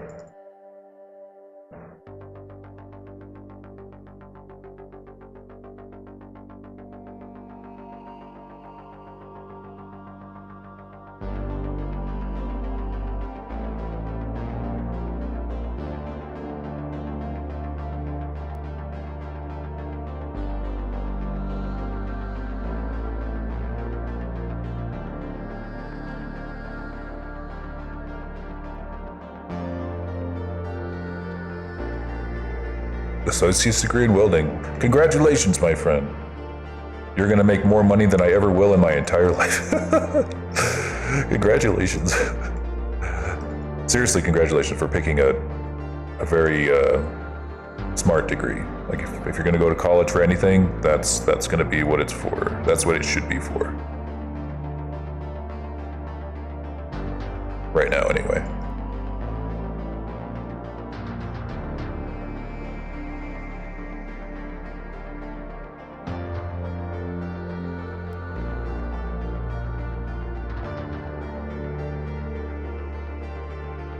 So this is the kind of lung dragon that's like designed to walk.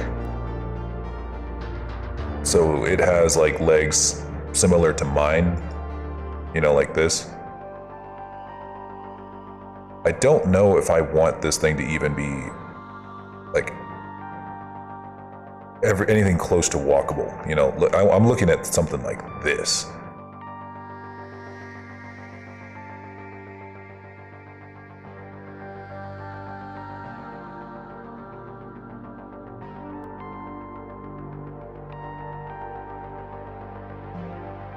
It's never too late to do a 180.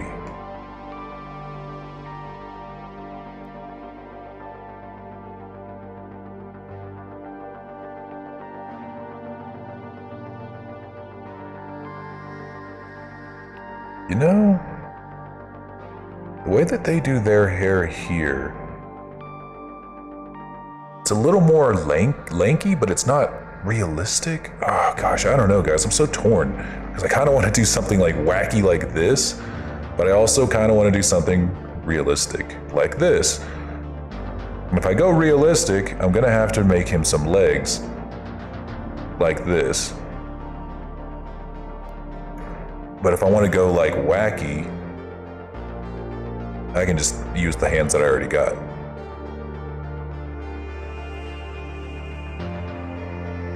Because really these things have like 4 hands. They don't have 4 legs, they have 4 hands.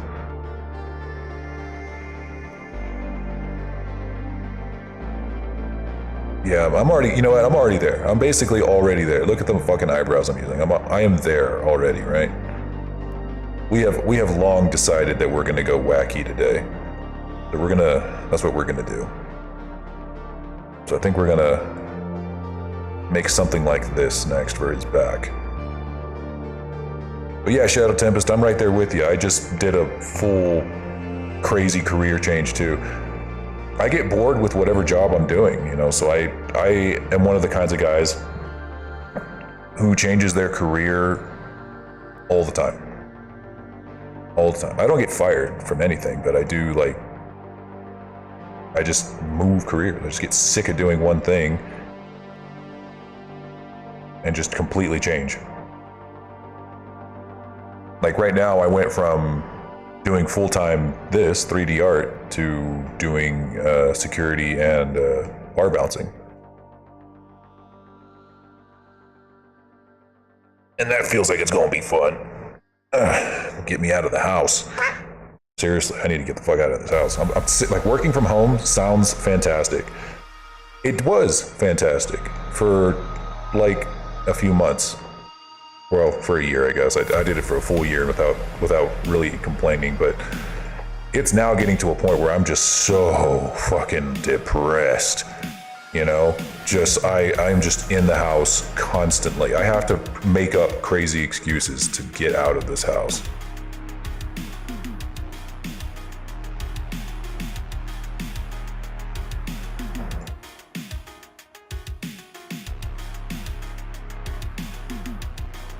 So it was time for a career change. Plus, you know, the commissions are kind of drying up, so it was about time.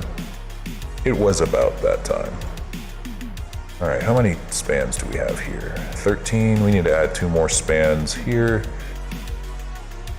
Try to keep them roughly equidistant. Oh.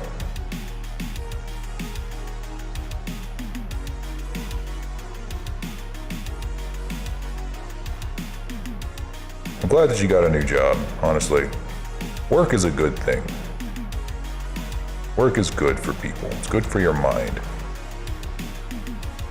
As long as it's fair work and you get paid a fair wage, it's good for you.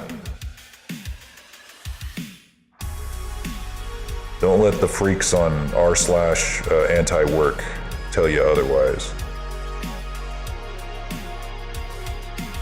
I hate those guys.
Alright. Yeah, I'm pretty sure we've long since decided that we're gonna go wacky anyway. So now I need to figure out some kind of strategy for getting this across the body.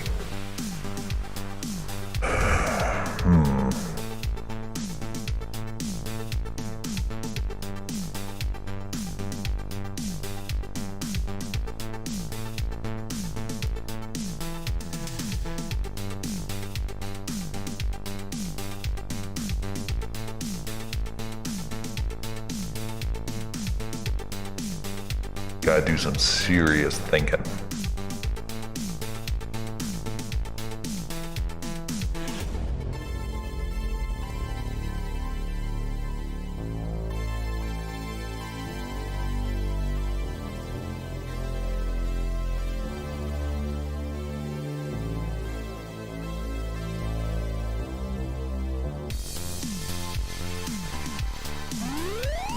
Yes, I need my big brain.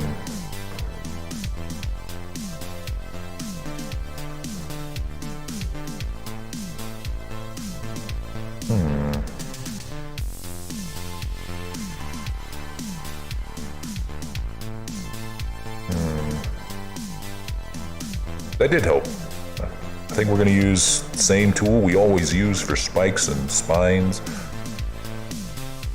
That would be a NURBS path. So we're going to make ourselves a path. Then we are going to... We're going to make something... we're going to do this in a similar way to what we did with Kazu's hair, or Kazu's floofy pack. But this time I'm going to do it right. Because like I remember I tried to do this again for the All Dragon.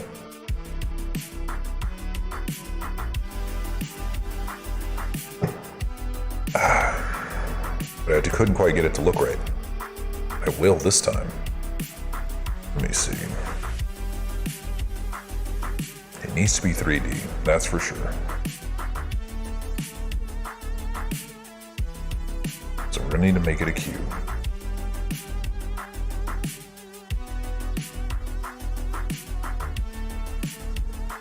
Because it's going to be more like a spine, you know, more so than like a back completely filled with hair. So it's going to appear to be somewhat two-dimensional, but not really. I honestly don't even know what I'd call it. It's so strange and stylized.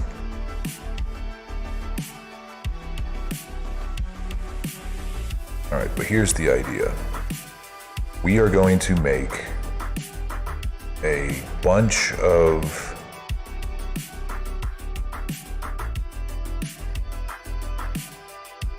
little spines of various lengths and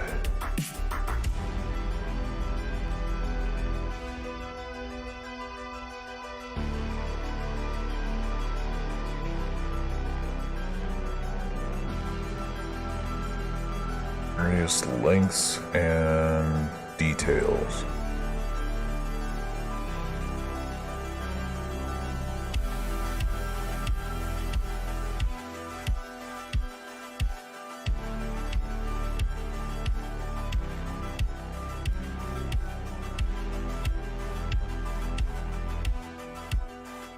All right, Kaido, you gotta go for like a second.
Okay, and then we're going to take this somewhat strange object.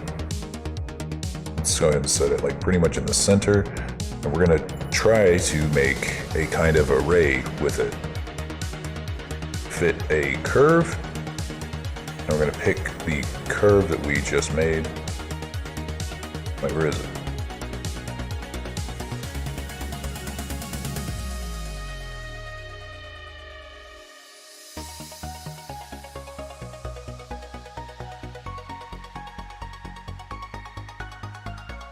Fuck is it?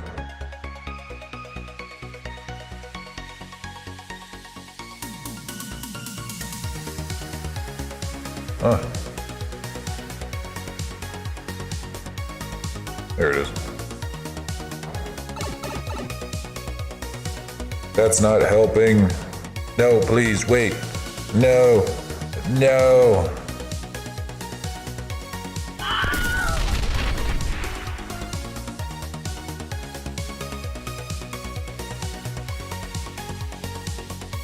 I hate you.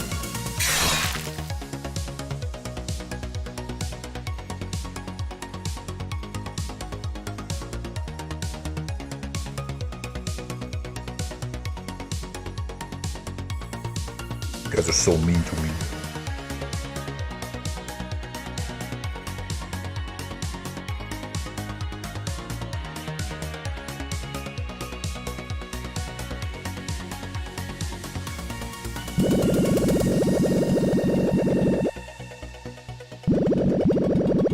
No, no, no. It's too late. Too late.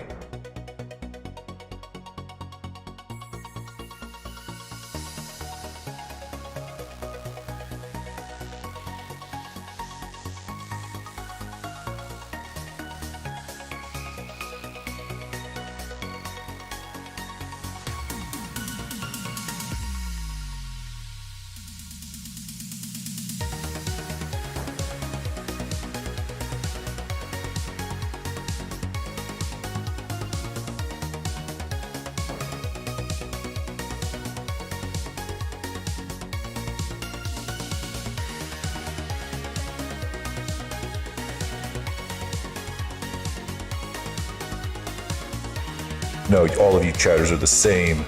You're all the same.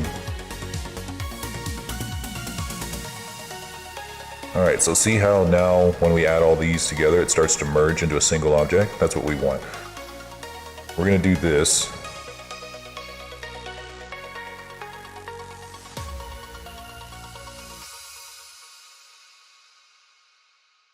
Hang on. Let's bring our boy back.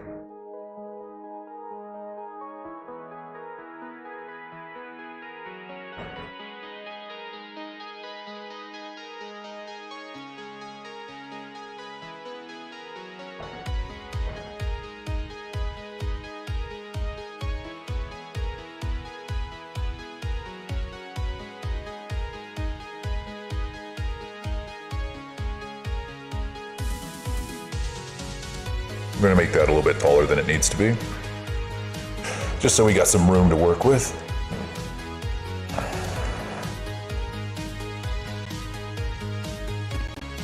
And we're gonna take this, put it roughly in the middle, and we're just gonna make it extend to the length of his body.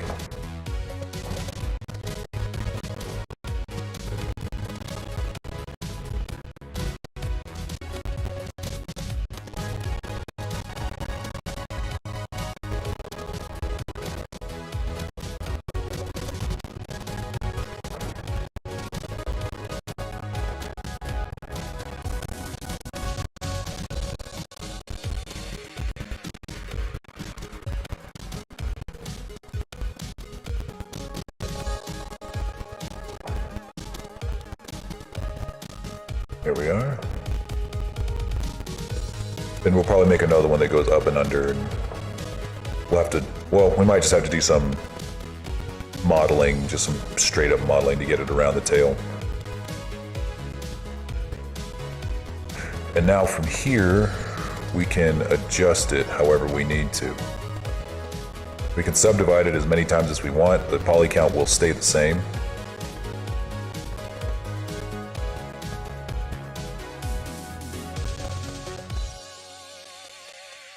Now we can make some areas bigger than others. Like I probably want the areas on the, just behind the tail and just above the arms, upper arms, to be a little bit longer than the others.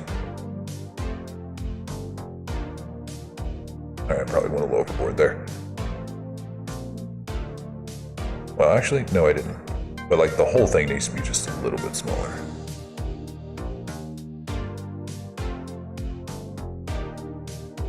All right, so this is a fairly repetitive pattern, but whenever we convert it to mesh, we can start kind of going in here and just combing through it using our just box modeling tools. I think right around here on the tail, we want it to be smaller so that it can actually fit on this very thin tail.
One other thing we're probably going to want to do, just to future-proof it a little bit, we're going to want topology right here, because we're probably going to want these to be round in the future, somewhat round.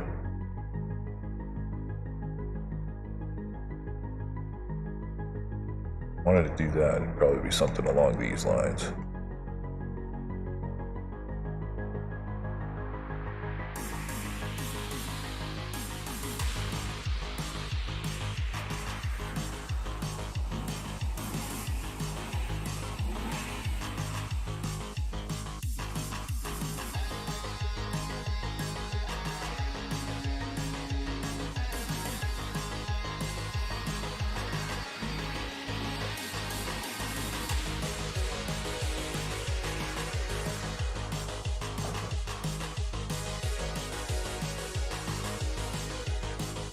Probably wouldn't be such a bad idea to remove the bottoms here. Save us some topology, save us some poly count.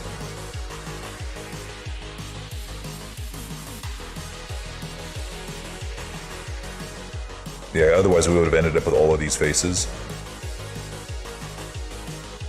Just kind of sitting there inside doing nothing. Taking up poly count.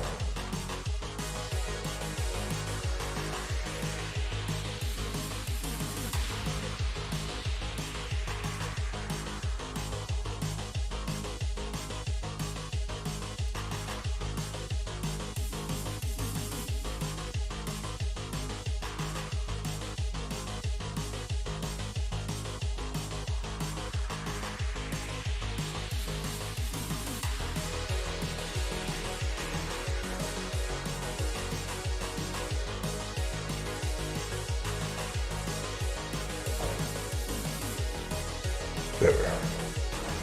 Now it'll be a little more round.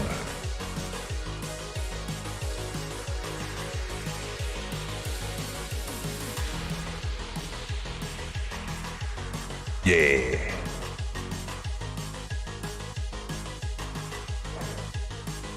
Now if we wanted to do something similar for the main,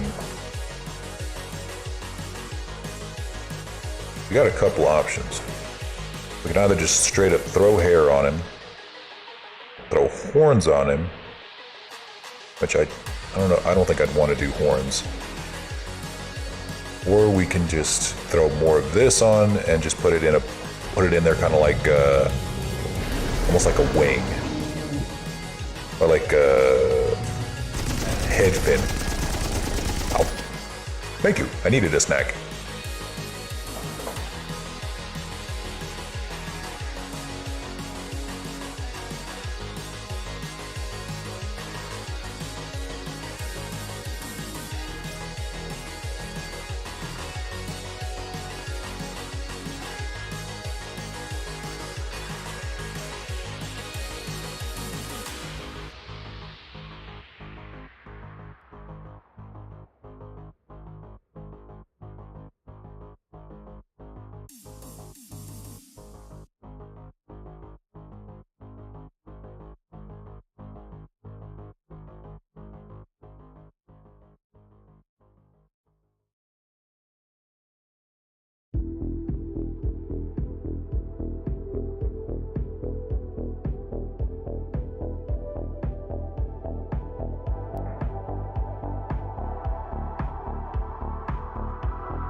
Wow.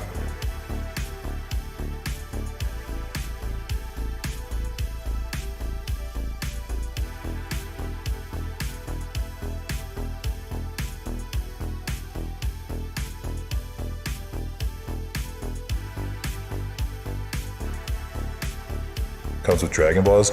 Does this look like the guy that comes with Dragon Balls? He comes with the One Piece.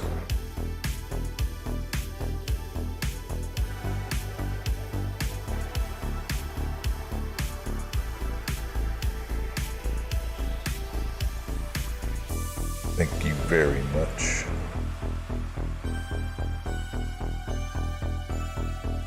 We only watch peak anime here in the Lore Cave.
It's so strange having hair or a beard or anything really that's like a single piece.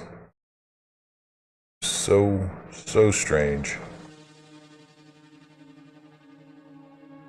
Just not something I've had to do in the past.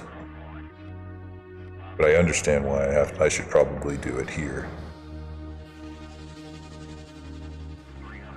I'm wondering, like, if I'm gonna go that route, should I just have multiple layers? And just do something like this?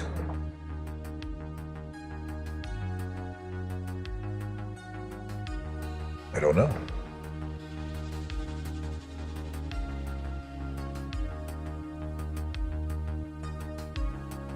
I think.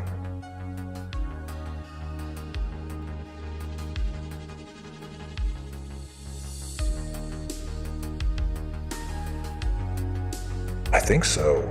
God, I don't know. We're going into some new territory here with hair modeling.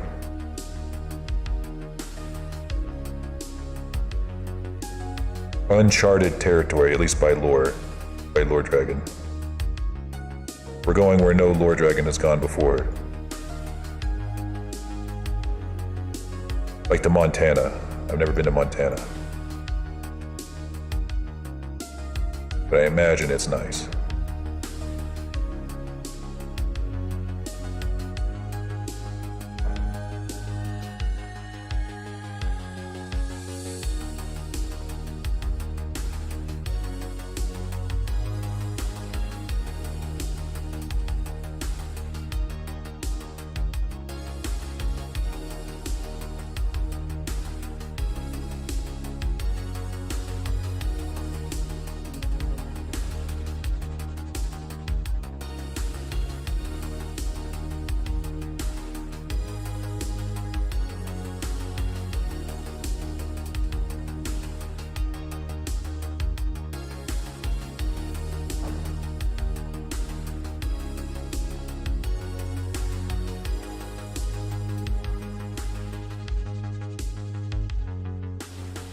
So this method here, it's mostly going to be useful for getting all the topology that we need in place. But you wouldn't want to use this to strictly, to try to get the final version of your hair done. I wouldn't think of it that way at all.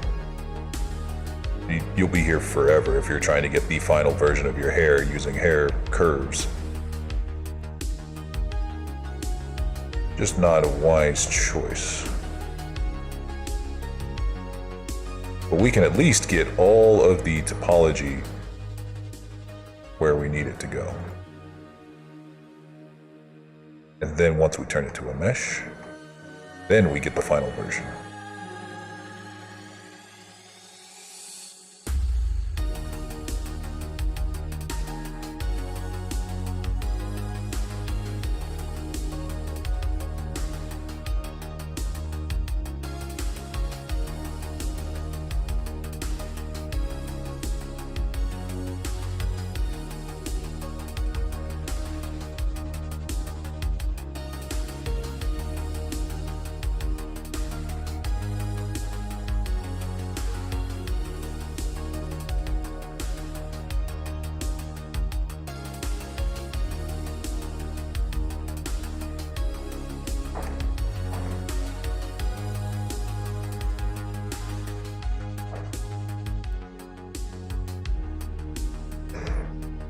Now as for the beard,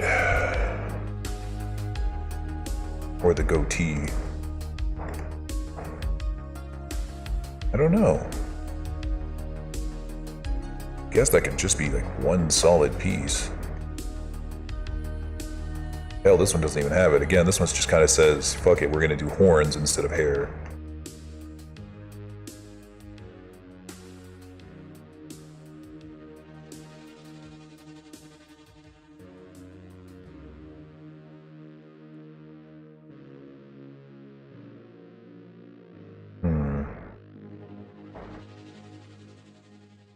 I need to put his teeth back in. He looks crazy without his teeth.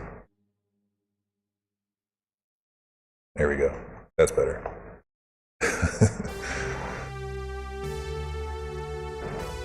Oh, he's looking great. Yeah.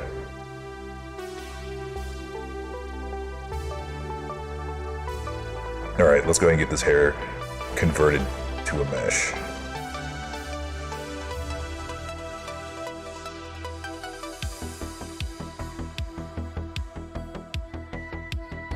Looks like a used up car dealer.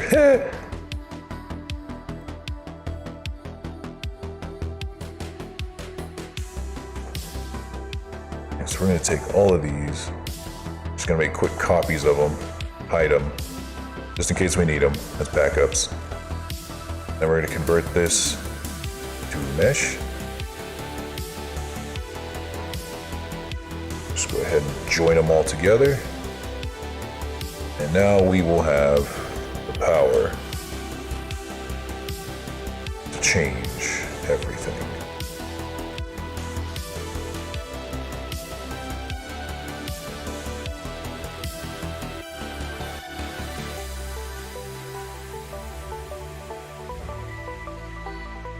Actually, one big change I want to do before we do that.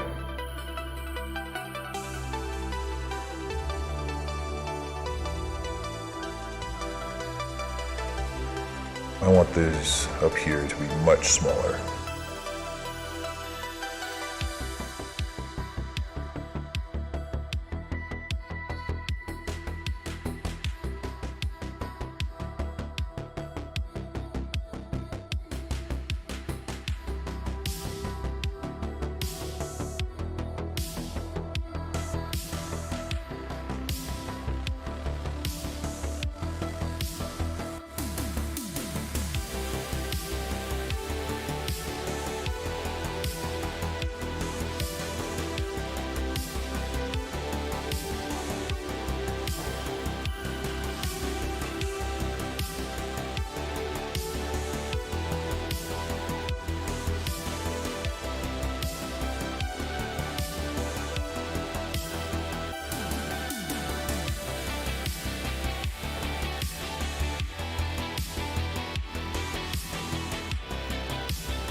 Damn it, where's this one's path?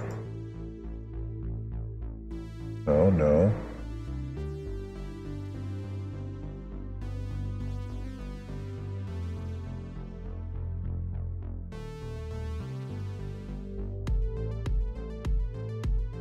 There.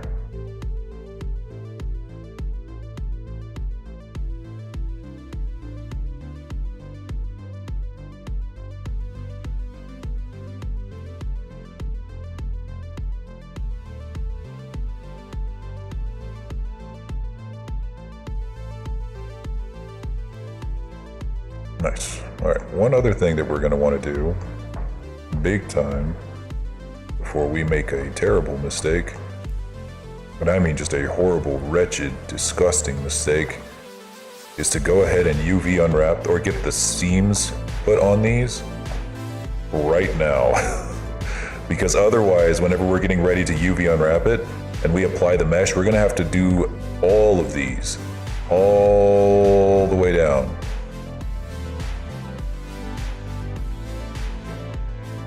Shouldn't be a problem if we don't. Like, we could just do an automatic unwrap later, but that would mean that if we ever wanted to give it some kind of semi-realistic texture, we couldn't. It wouldn't work. We would have to give it, it would not look good. Just wouldn't.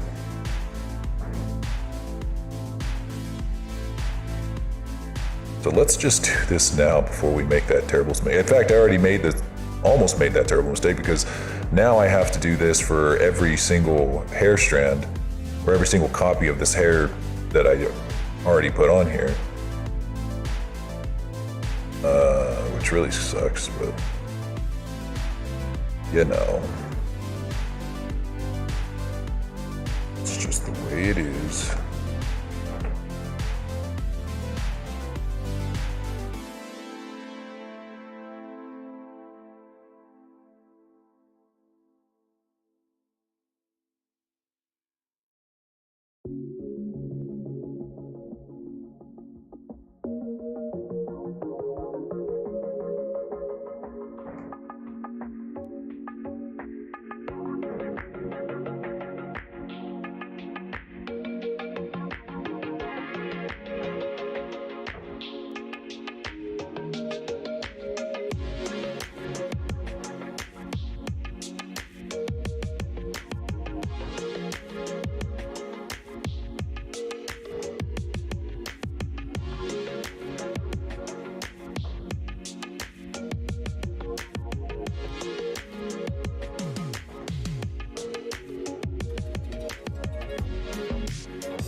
now whenever we're getting ready to unwrap this, it won't bite me in the ass later.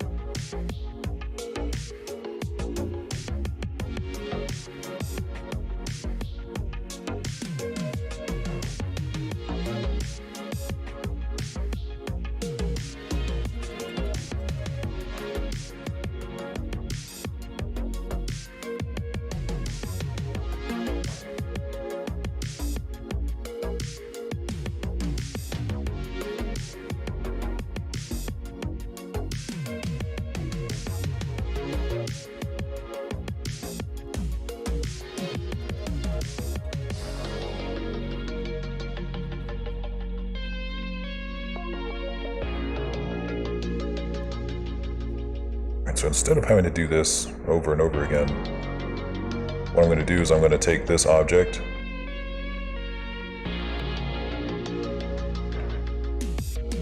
just going to copy it,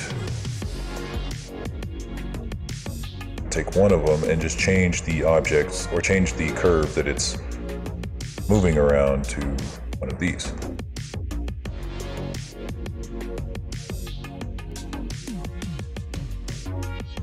Now we get the same object that's been fixed up on here.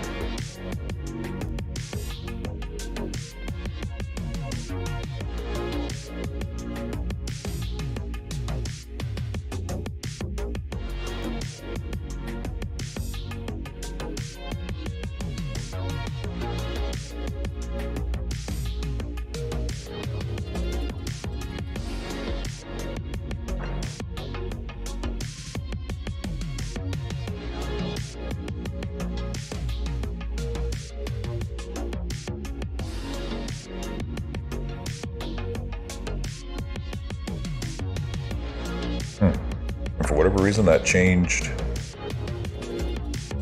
the whole thing, kind of. Huh. Don't know why, but it actually works for me. I will take it.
Alright, let's do that same thing.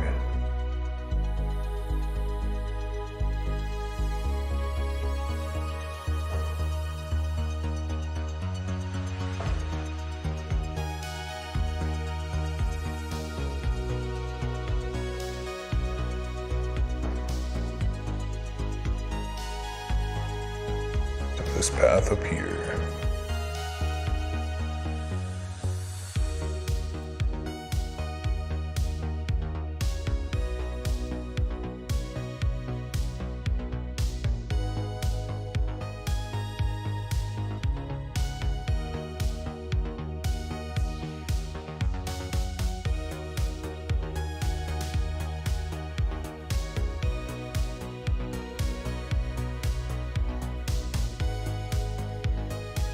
Okay. There. So now, again, whenever I unwrap these in the future, they should, let me double check, should come out pretty clean.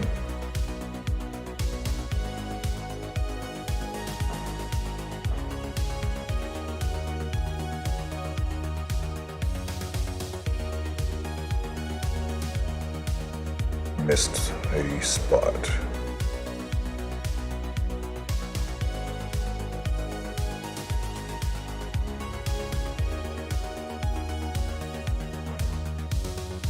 Fuck it, that won't take too long.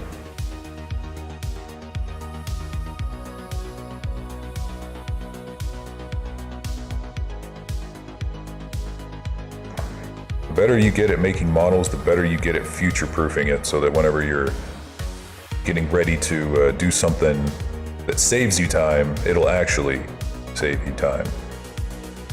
Foresight is very important when it comes to 3D modeling.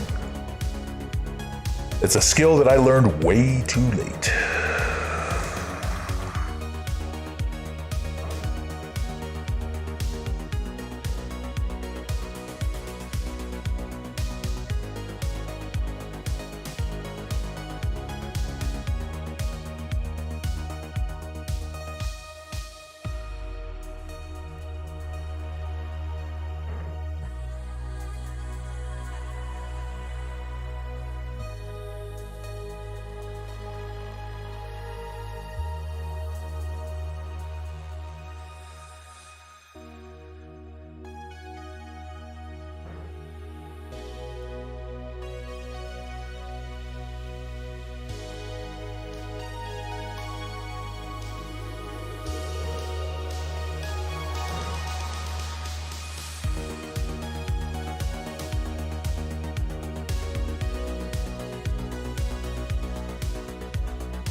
Nice, nice, nice, nice, nice.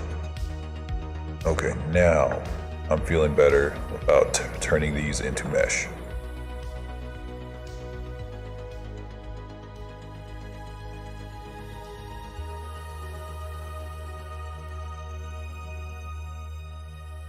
And then we can comb that hair. Look at that, perfectly UV unwrapped, ready to go. Perfect. All right, now we just need to thicken it out in places where it needs to be thick. Turn off connected only so that we can kind of move the whole thing. It's like we're running a comb through it, which can be useful.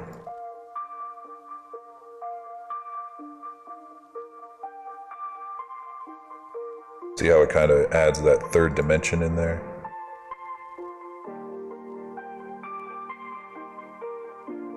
You can add detail wherever it needs a little extra detail.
the almighty mirror modifier on. That way we get a real good look at it.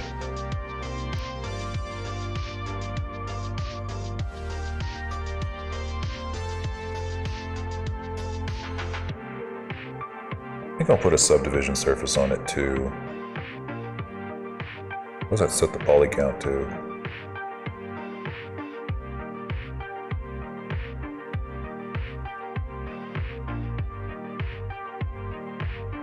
Ooh, 50,000. No? How about we don't do that?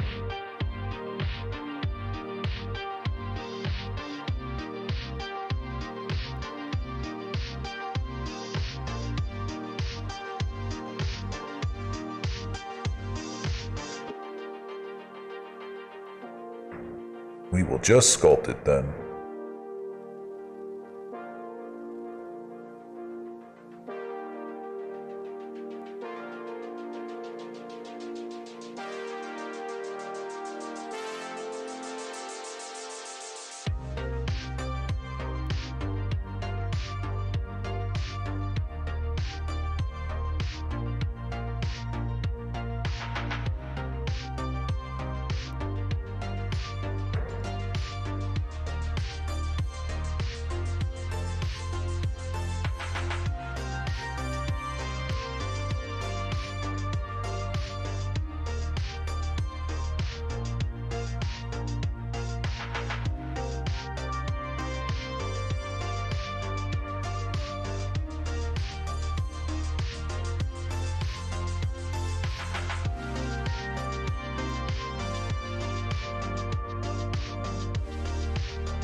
This is definitely something right here that I neglected to do. That's it. We wanted it to be a little bit longer up top.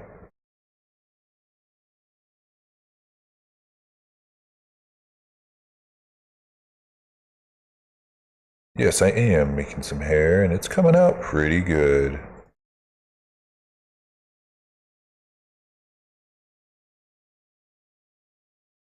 Or I think. I don't know what the fuck's happening up here, but...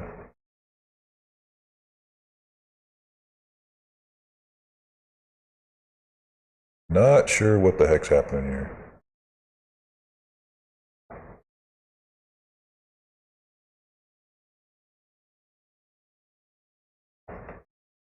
Our music died. Hang on. Next playlist. Let's do... Let me see if I can find like a royalty-free electro swing. Royalty-free electro swing. EMCA free.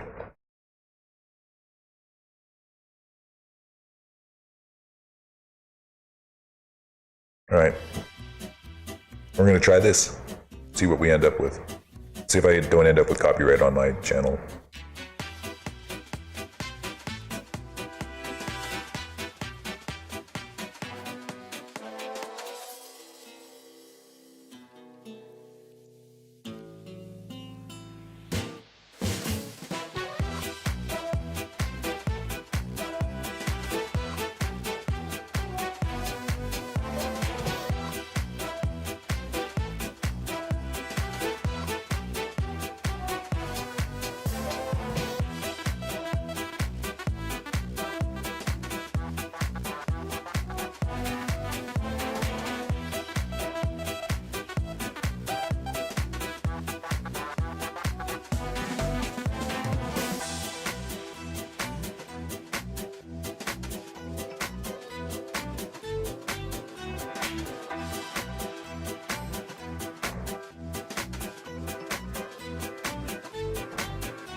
Can't wait till 11 p.m. Man, I'm so jealous. I'm serious. Like, I really want to play it now. I'll probably have to wait till at least 2 weeks from now before I can buy it, unless I get like a little bit of cash, a little bit of spending money before then.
Here, in a greatly simplified form, we have the 4 elements needed in every timepiece.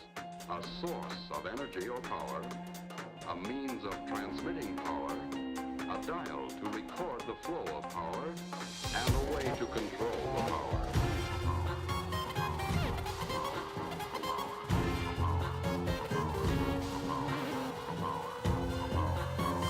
Fantastic.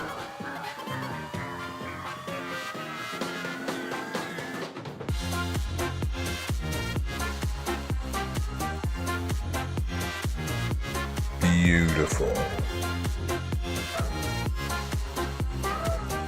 I'm pretty happy with that. God damn.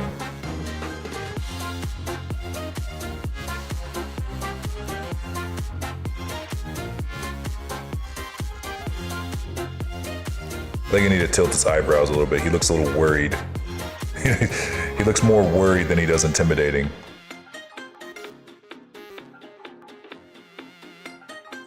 That's better.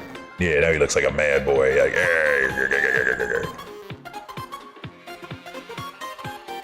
he's looking a little less like Kaido and a little more like Momonosuke.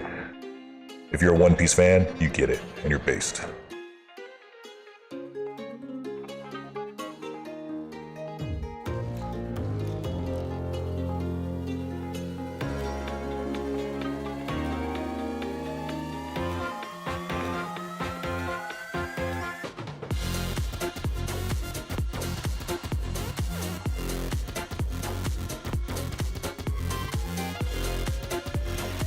So now, we're gonna take, we converted this to mesh, we can just kind of get in here and fuck it right up.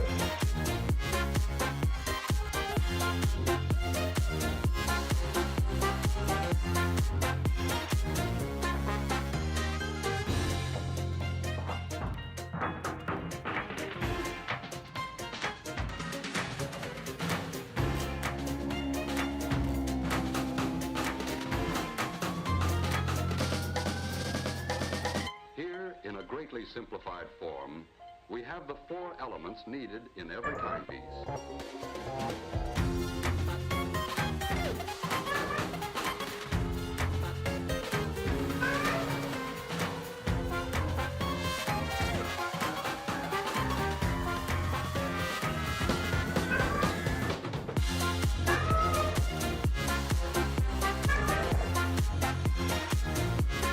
Now I have no idea absolutely no clue how I'm gonna rig this. Completely head empty here on how I'm gonna rig this. But at least for the time being, I can look at it and be like, yeah, this looks good.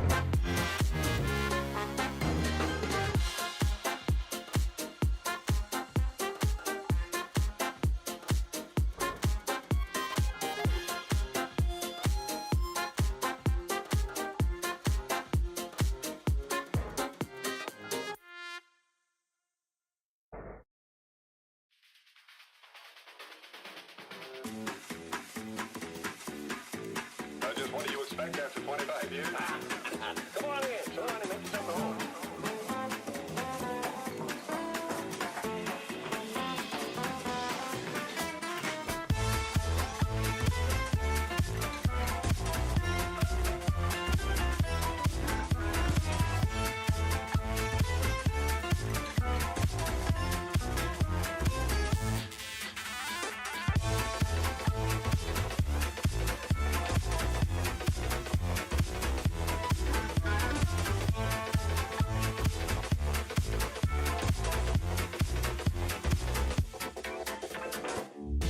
What else do we need?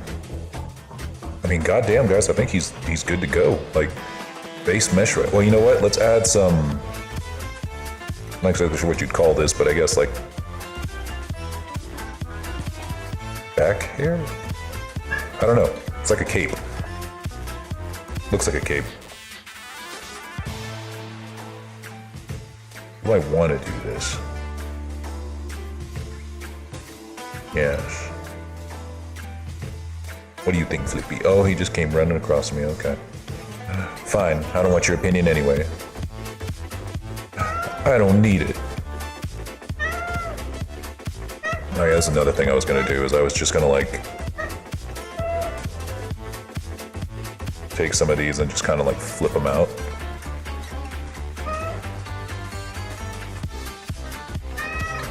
Flippy, stop it. Don't, stop it. Stop it. Do not step on my keyboard. God knows what you'll do.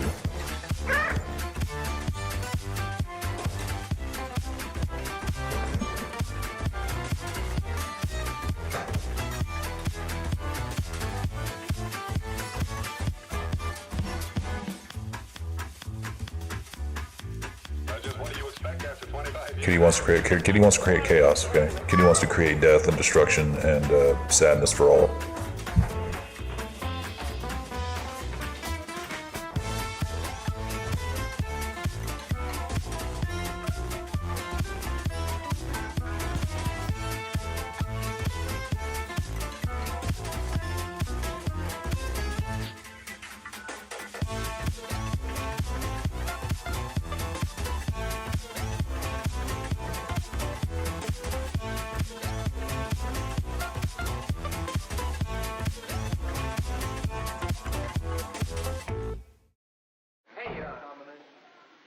You guys want to hear something? That depends on what it is. Let's do good. Key.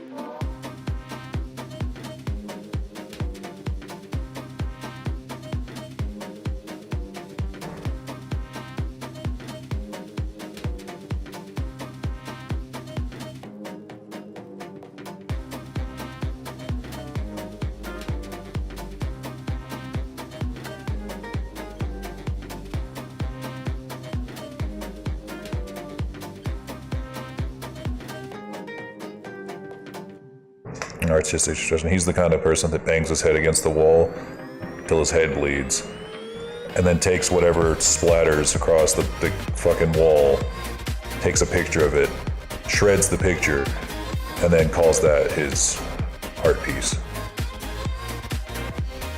That's Flippy, okay?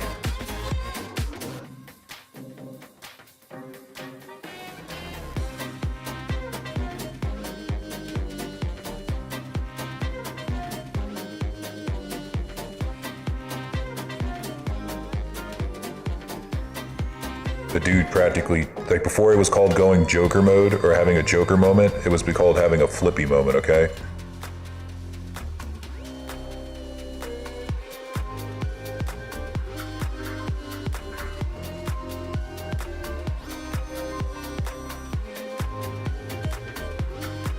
It only took one bad day for the Joker to become the Joker. Well, it didn't take any days. It took 0 days for Flippy to become a Flippy, okay? He was just born this way.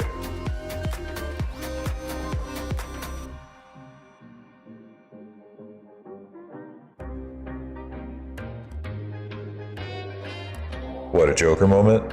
Oh, all the time. All the time. I'm just like, for me, it's not like one bad day. It's one mildly inconvenient day is all it takes for me to go Joker mode. Become the Joker.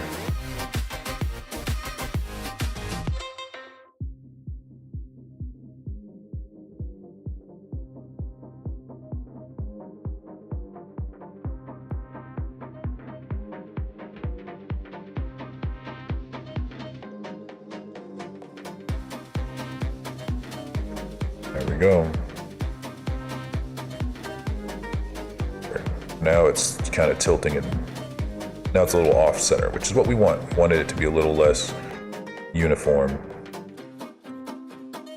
Now, if we're gonna do one of these,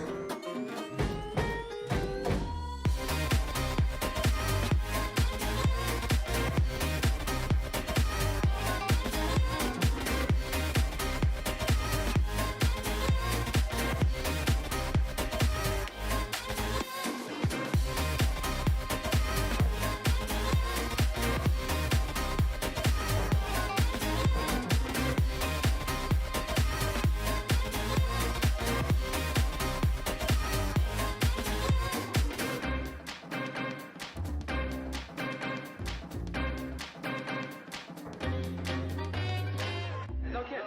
Yeah. Hey, there's the bell. We better I got it. Take it easy, guys. See you back later.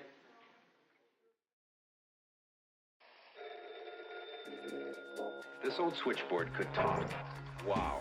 Your ears would sizzle. 1880. We take Alexander Graham Bell's invention for granted. Perhaps we should. But isn't it incredible that millions and millions of people can talk simultaneously to practically any spot on Earth?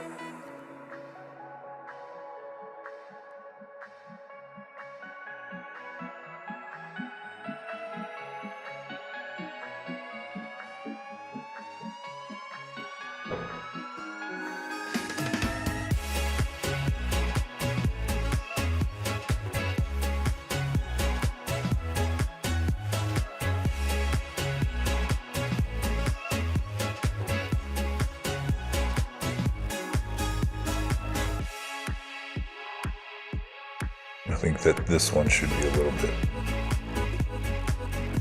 stringier.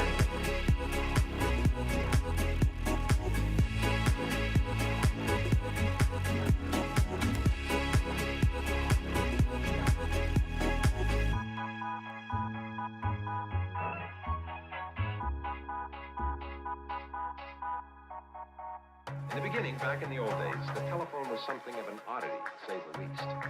You'd pick up this receiver to see that the line was clear. Then you'd hang up and ring with this crank. Pick it up again and tell the operator what number you wanted.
was anybody home, they'd answer and you could talk.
Ah, jeez.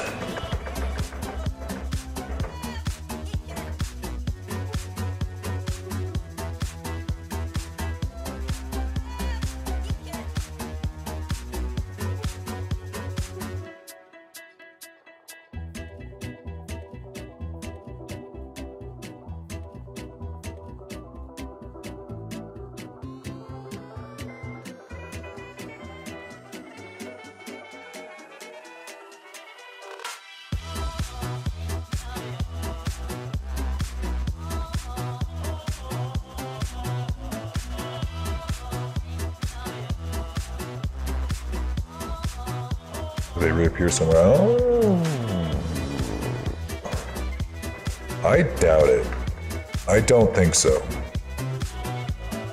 I don't think they do. I think they just turn people into mutants. Well, you know what? I guess we have to ask the question if they also make it so that you can't swim. Because I don't think we've seen that come up yet as to whether or not an artificial devil fruit removes your ability to swim, gives you the sea's curse. We just haven't seen that yet. I hope they don't, because that'd be fucked up.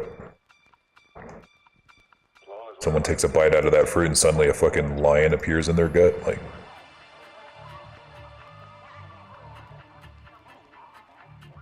With Momo, it shows. Okay, if it happened with Momo, then it definitely happens with. I would assume so that it would happen with the others. Thank you for the follow there, Dragon Boy 78. Welcome in. I got a feeling that you're in the right place. Today we're making a lung dragon based on Kaido and classic Japanese dragon designs. Your model's dope as fuck. Thank you. Made it myself. Made it, rigged it, painted it.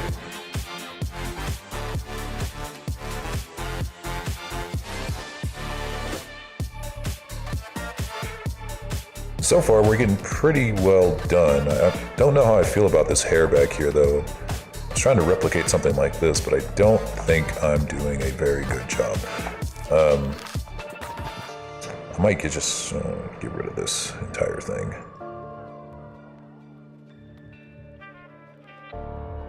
Don't think it's doing it much service. In fact, I guarantee it's not doing it much service. I think I'll go without it. But yeah, Kazu, I think you might be right. Maybe if it does make it to where they can't swim, there's a good chance that they might reappear somewhere whenever a artificial devil fruit user dies. There's a very good chance.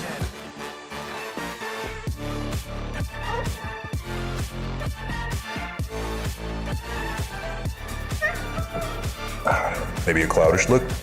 I didn't think about that. I kind of did that for his eyebrow.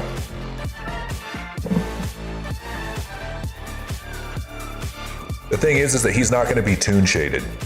He's not going to be a cartoon like Kaido. He's going to be shaded and painted kind of like me right now. So if I did do like a cloud thing, it probably wouldn't look as good. Like if it looked semi-realistic. Hello, Flippy. Hello. You're a good boy.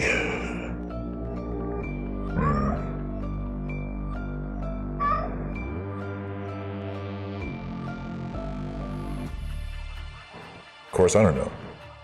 I might toon shade him. Considering how I'm doing with this main here, I just might do it anyway. Because we've pretty much given up on doing that. Is that a kitty? Yeah, it's my little boy, it's my kitty boy, Flippy. He's a good boy, but sometimes he's a bad boy where he tries to jump up on my keyboard. Ruin everything.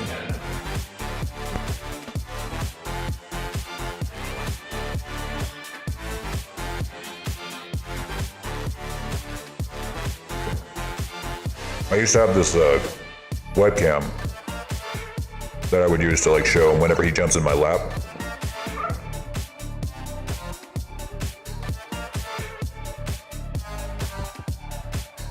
But my webcam broke. My webcam broke. Just have a spare keyboard. Honestly, that's what we had to do with our cats inside. Whenever my wife works from home, she needs to give them like a little mini laptop. She has like this little tiny toy laptop that they can play on so that they leave her alone.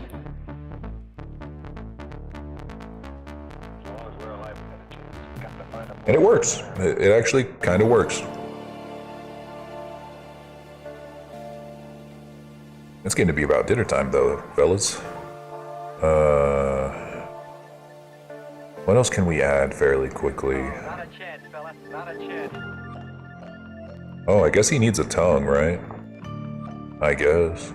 What kind of tongues do they have? Like... This one's got like a lizard tongue. Lizard tongue. What's Kaido have? Kaido's got a normal tongue. I think we're gonna go with like a lizard tongue, like something wild like this. Yeah, that's what we're gonna do. That's what I got. We'll go even farther for them. Let's...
Never made a tongue for a mouth like this before.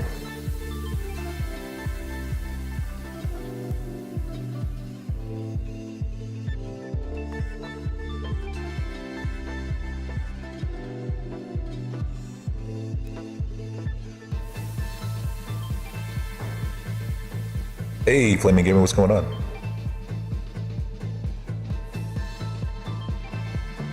It's going pretty good. Sorry, I think for the arm parts, try maybe from the elbow and go up around the shoulder. Ooh, that's a good idea. You know what, we'll try that. As soon as we get the tongue in there, we'll try that. Making an Eastern Dragon? Yes. I am. Based on, like, very classic designs like Kaido and these guys. Kind of what we're going off of. We're not making like a one-to-one model of Kaido. I've got other plans.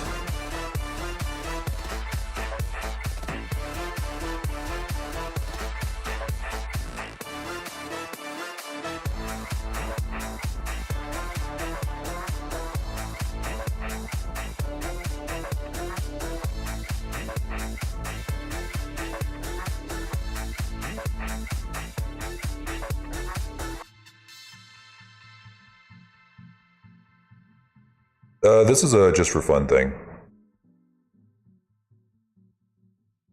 I do take commissions, but this one is just for fun. I might put it up for sale as like a either an adoptable or a either a adoptable or base model on Gumroad, but I'm not sure yet. I might even keep it, I really don't know. Telegraph was and still is wonderful.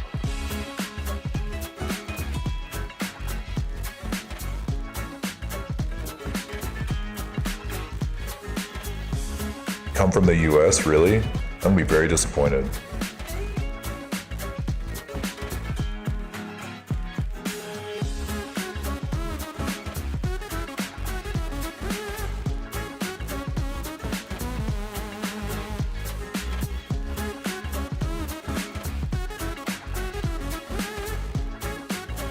You know what, now that I see it, now that you mention it from going from the elbow, I can see it starting at the elbow here, but I could see one kind of like what you, kind of like here, just going up the shoulder, up the elbow and over the shoulders, like a cape.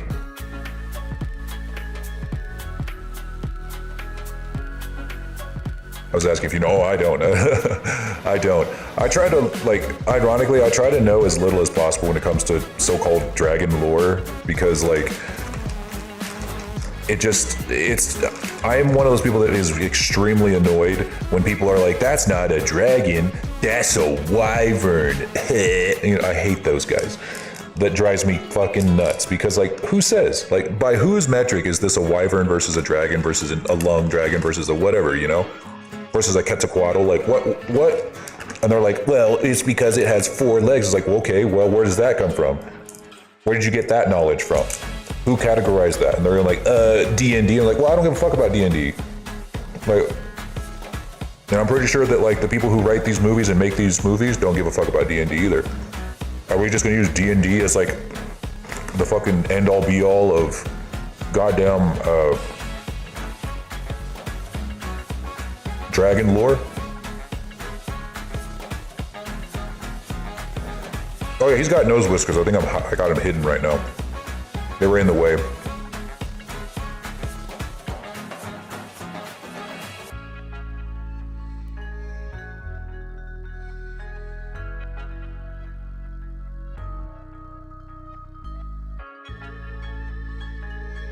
I knew something felt wrong about his face. Dragons are the best. True. Based and true. I like how they're so long. They're like as long as his arms. By using different clicks for each letter of the alphabet. First message sent over. Man, he's looking great. I can't wait to paint him. What has God wrought? But let's try. Telegraph was and still is wonderful. Let's try adding this around his shoulders.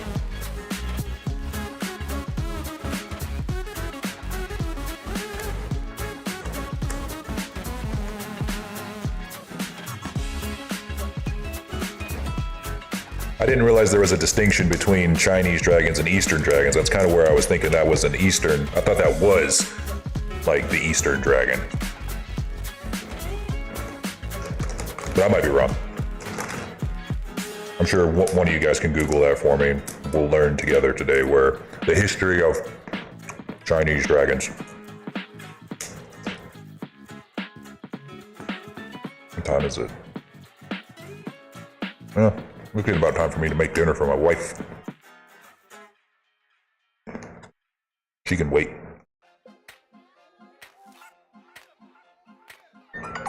Oh, never mind. There she is. Let's see what she's probably hungry. Hang on.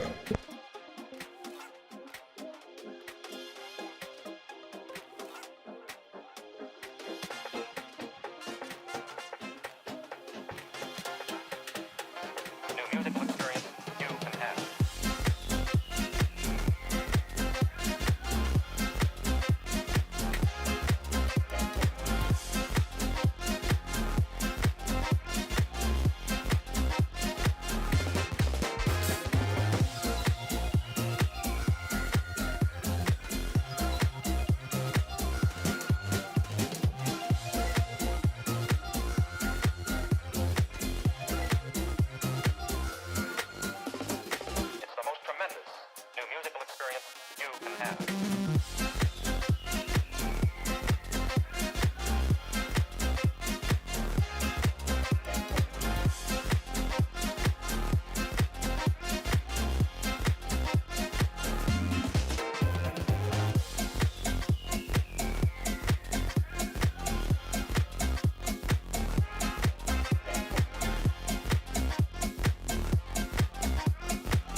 All right, I'm back.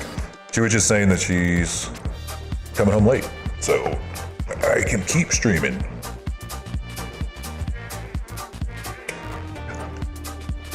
My mama said I could keep streaming till 7:30. All right, well, I got to catch up with chat. I do agree though. The whiskers being like super long, that's totally in. That's it, man. That was a good suggestion. Okay, what are we checking on chat?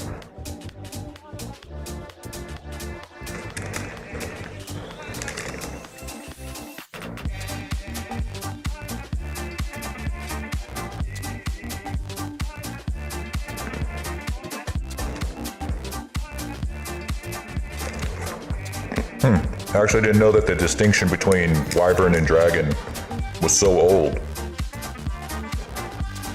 I thought that was just D&D being D&D. Well, regardless, I don't care. I don't care for like fucking King Arthur himself came from his grave, proved that he was real, and then told me, "Hear ye, hear ye. Two legs shall be wyverns, 4 legs shall be dragons." And any who object to this are objectively wrong. I'll be like, I don't care. A dragon, if an artist or an author or a movie says that this creature that you're looking at is a dragon, it's a dragon. And you're just gonna have to cope and seethe, you know?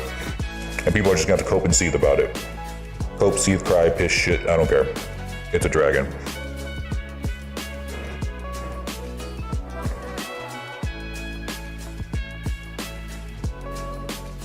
See, that's probably the best answer you can give. That's probably the better, more educated, articulated answer rather than mine. But you're probably a lot less antagonistic than I am.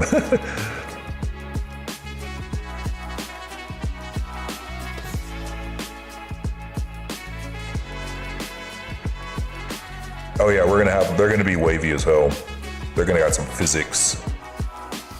It's not a cat, it's a lion. Yes, you know what? That is a very goddamn good way to put it. That is a damn good way to put it.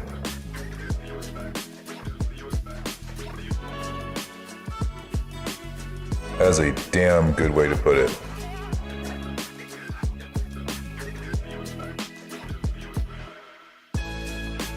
Okay, so what did we learn today? Any dweebs that come into you, any dweebs that come at you saying, that's not a dragon, it's a wyvern. Dragons have 4 legs, wyverns have 2 legs. It's therefore Smog is not a dragon. Bleh. Well, you just tell them, well, I mean, if that's like saying it's not a lion, it's a cat, or it's not a cat, it's a lion, because they're like, they're derived from the same thing. And honestly, who cares? You know, like dragons are fictional creatures. They can't be given a genus. They can't be given a species. They can't be given, a scientific name because they're dragons. And anyone who comes up with that is just making it up. They're just making it up. So like, are we just going to go off of this one person's canon? No, of course not. We're going to, they're fictional creatures. So if an artist, an author, or a movie or a showrunner says this creature you're looking at on screen or this creature you're reading about in my book is a dragon, then it's a dragon. That's just the way it is. It's a fictional creature. It'd be different if dragons were real, It'd be a little different. But they're not. Anyways, yes, gigantic whiskers are the way to go. Are the only way to go. Now for the cape bit, I'm a little bit hesitant to do this because I'm not entirely sure how I want to do this.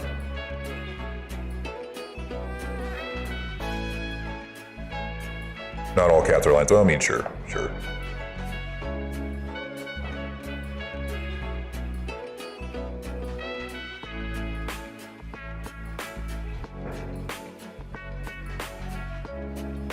All right. Let me show you something.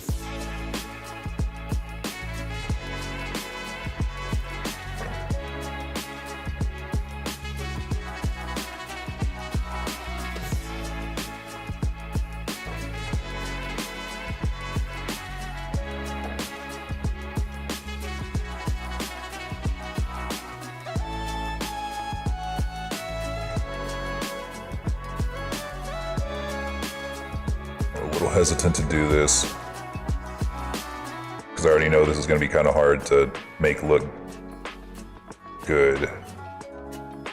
Going to be a little challenging. Long tails. You know what? I totally agree. You want to know, like, talking about long tails? You guys know the Dragonborn from Baldur's Gate, right? Like, we've all seen the pictures. They look great. I take a look at them. Hang on. I take one good look at them, and I'm like, damn, they really put some effort into these models. Right? They look fantastic. Some incredible details in the scales and the horns, and the crowns. And I was thinking for a second that these Dragonborn were going to be some of the best we had ever seen.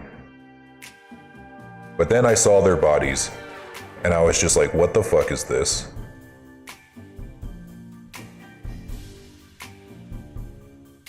And can I just open this? Yeah. I was like, what is this? It's just, like this. Like, why does it have a six-pack? Why? Why does it have a six-pack? I hate this. I do not like this. They look like they have rat tails. Look, and they have feet. They have human feet. They don't even have digigrade legs. Is this safe for work? Yes, okay. But yeah, look at this tiny ass tail. Like, this is like a tail I would see like on a human who was accidentally born with a monkey tail or something, you know? I would expect that on a monkey's tail. But, you know, I understand why they did this. I understand why they did this is because they didn't want to have separate armor models, separate armor and clothing models just for the Dragonborn. They wanted it so that, you know, if you put armor on any armor that you get will fit on the human models and the Dragonborn models. I understand that's why they did it. Cool, I can accept that. But it still sucks that they had to do that. It still sucks that they had to do that. So I ended up making my own Dragonborn for 3D printing and for stuff. It's actually up on Gumroad. If you're into VRChat, you can actually buy it and use it. It doesn't have the armor yet. It's just the model by itself. But yeah, this guy, not only does he have digigrade legs, but he's got a long fucking tail.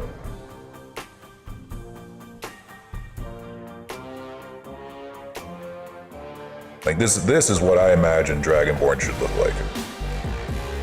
Just in my personal opinion. Same level of detail in the scales on the face.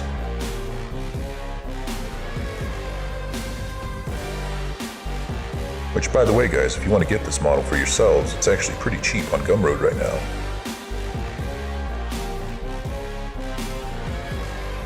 The Argonian ESO. You know what? You're right. Except I don't think they have digigrade legs either, but they do have longer tails. Significantly longer tails. I like the model, thank you. I tried 3D printing it the other day, but I couldn't quite get the supports right. The rest of the model came out good, but the tail didn't quite come out right.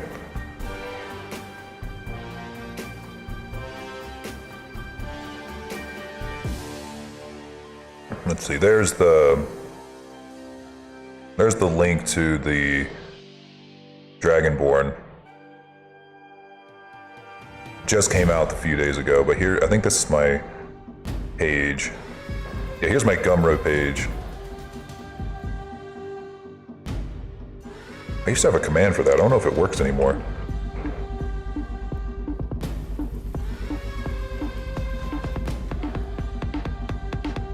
Okay, no, sword doesn't work.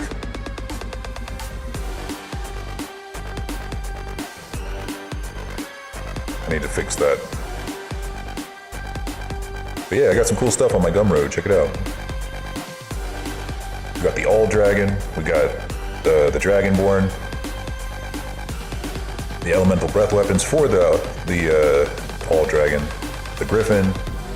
And my books. Or my first book, anyway. Wasn't sure if I wanted to sell books on Gumroad or not. Wasn't sure if it was like a viable platform for it, so thought I'd put them up there anyway, just in case. So far, Amazon still sells like way better, but you know.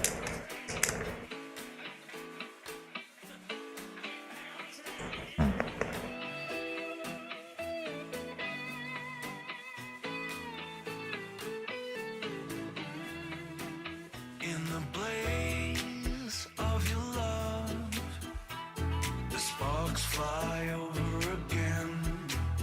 In the blaze of your love, I'm standing on embers again.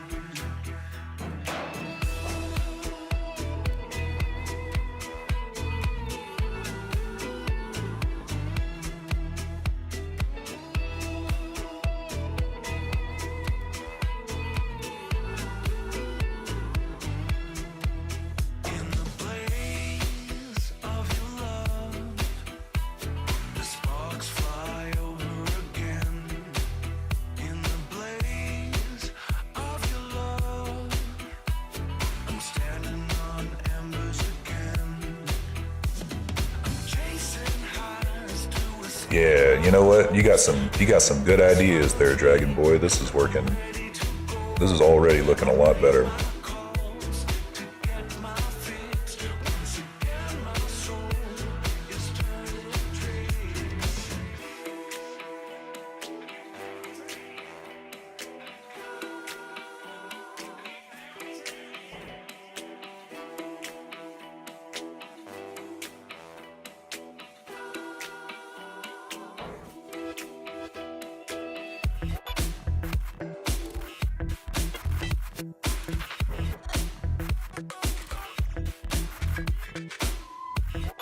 Don't use the Stream Elements one. The one on Stream Elements is there because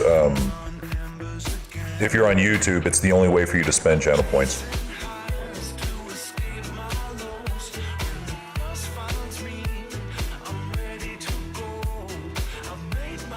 And I'm not entirely sure it still works.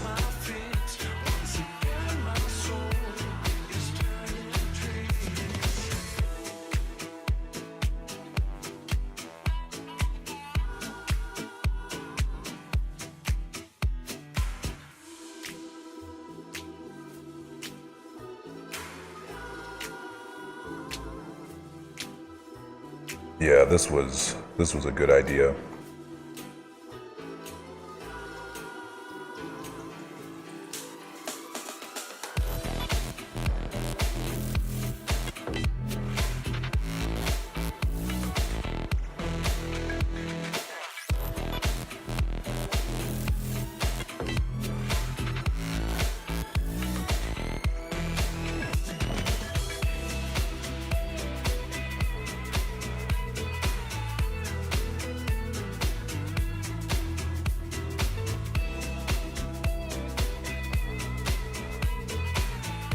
All right, let's.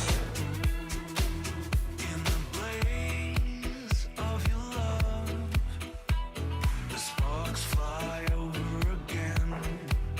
In the blaze of your love, I'm standing on embers again. I'm chasing highs to escape my lows. When the dust finds me, I'm ready to go.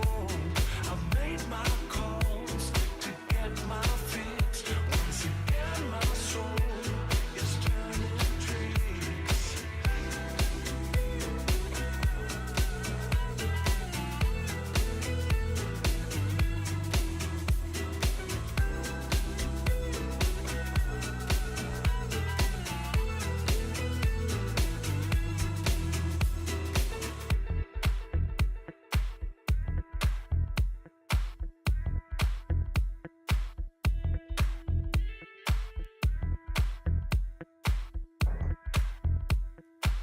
Just a little bit of floof. Super sharp floof. That's why I usually have another method for making, like, fur and stuff. But it comes out looking really fluffy, which we don't really want it to look fluffy, we kind of want it to look fiery almost. Not like a dragon you'd want to pet, more like a dragon you'd want to keep a good distance from. Jody there? Well, Jody, look, I've got an idea. Thanks for the look, appreciate it. Wish I had some food. All I have right now with me are like peanuts, and I'm like, okay, I need like an actual meal.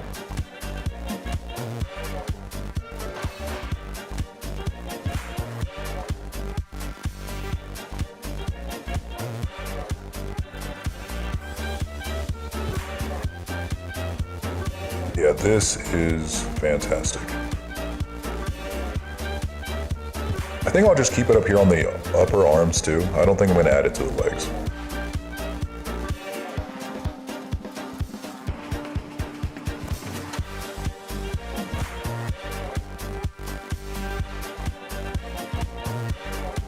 I think this works out just fine right here.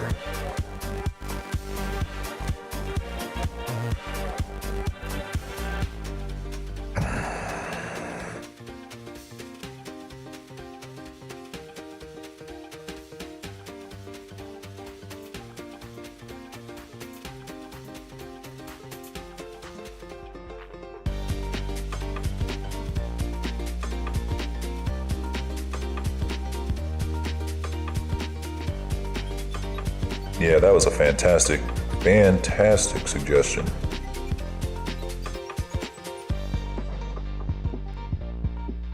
Hello, is Joni there? Hello, Joni? Look, I've got an idea.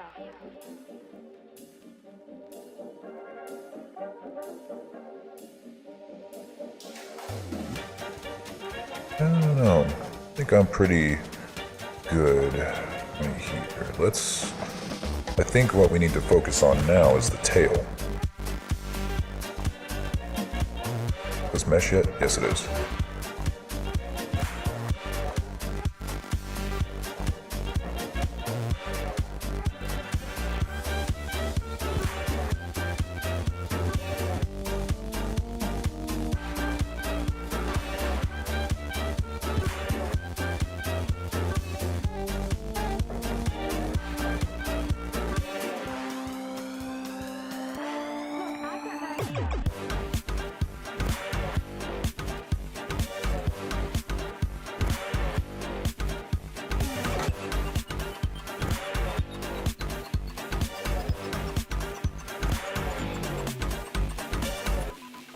I think I want to give it like a really big, like, because the tail, I mean, it's obviously big. The whole thing is basically a tail. But where did I see it? This right here, it's got like this big old fan of a tail. You know what I mean? I kind of want to do something like this, but I don't know if I do or not. Not sure what that's gonna look like. Let me just get a proof of concept first. Like let me see.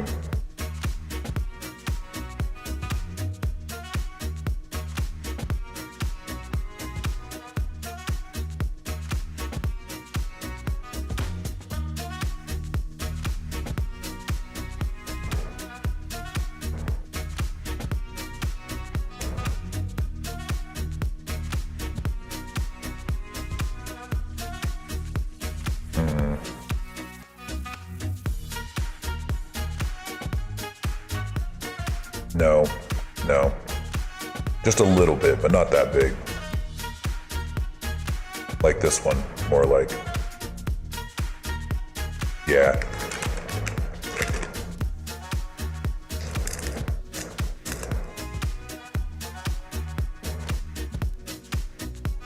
Yeah, this one's too much for me. The arms worked, but not the tail. Just something like this.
Any of you lot got a mate who, like, you know is a bad influence, but just, you've been friends with them so long you can't really imagine life without them? Any of you got a mate like that? I know I do. I'm going to tell you a little bit about mine. There's this guy that I've known since I was 15, and ever since then he's always hung around with me. But even though we no longer have a thing in common, no matter what I do I can't seem to get rid of him. You see, the problem is this dude is a bad influence, coming up with crazy schemes and talking me into him, leaving me to catch the blame while he runs free. What's his name, I hear you ask? Well, it's drunk me. Whenever he's not around, I'm a responsible guy. The song's a banger. I'm always polite, but whenever we get together something happens inside, and I change from Dr. Jekyll into Mr. Hyde. He makes me crack jokes that are rude and offensive and doesn't stick around to deal with the consequences, cause by the time the morning comes he's always disappeared, leaving me with nothing but a banging headache and the fear. Hang on, I want to start this one over again. I want to turn the music up. This is one of my favorites. Any of you lot got a mate who, like, you know is a bad influence, but just, you've been friends with them so long you can't really imagine life without them? Any of you got a mate like that? I know I do. I'm going to tell you a little bit about mine.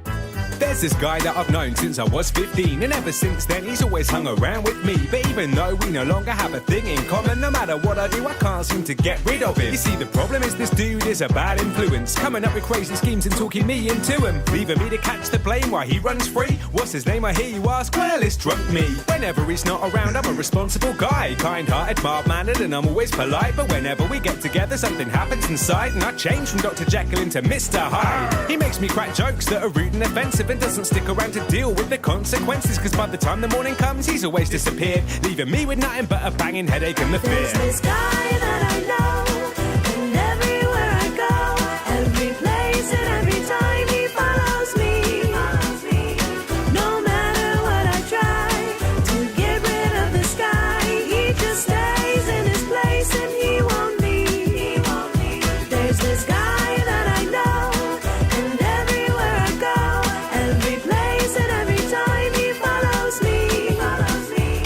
No matter what I try to get rid of this guy, he just stays in his place and he won't leave. He's always landing me in these sticky situations and leaving me to come up with a tricky explanation, like, I think there's been a misunderstanding, lads. I was calling you all gents out the back of the cab. I swear sometimes it's like I got an evil twin. I go to clubs and they won't even let me in. It wasn't me, Mr. Bouncer, you gotta believe me. What do you mean you got footage on the CCTV? He's the worst wingman I've ever had in my life. He's always giving me false confidence and telling me lies, feeding me lines that he swears are a dead cert, that only serve to leave me with a wet shirt. He makes me chat to girls that I don't even fancy, till eventually I find one to take home in a taxi. But I guess she's got a bad friend just like me, cause by the time I wake up she's nowhere to be seen. There's this guy that I know, Such a good fucking song. every place and every Does this remind you of any? Does this song remind you of yourselves, fellas? No matter Am I the only one? to get rid of this guy, he just stays in his place and he won't leave. There's this guy that I know, and everywhere I go, every place and every time he follows me. No matter what I try to get rid of this guy, he just stays in his place and he won't leave. I'd have thought by my 30s that I'd no longer know him. Now I'm going to dinner parties that my friends are throwing, but the moment I have one or two glasses of wine, guess which uninvited house guest arrives? Right in the middle of a political debate, he humiliates me in front of my civilised mates. He's got me laughing like a madman and slapping my knee until I pass out face down in my peas. You're probably wondering why I still hang around with this jerk. I've tried to cut him off before, but nothing seems to work. I even tried replacing him with stoned me at one point, but that boy's just too damn paranoid. So even though he's obnoxious, loud and abrasive, and endangers my safety on a regular basis, while I hate to admit it and it fills me with shame, a night out without him just isn't the same. There's this guy that I know, and everywhere I go, every place and every time he follows me. No matter what I try to get rid of this guy, he just stays in his place and he won't leave. There's this guy that I know, and everywhere I go, every place and every time he follows me. No matter what I try to get rid of this guy,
This is a good playlist.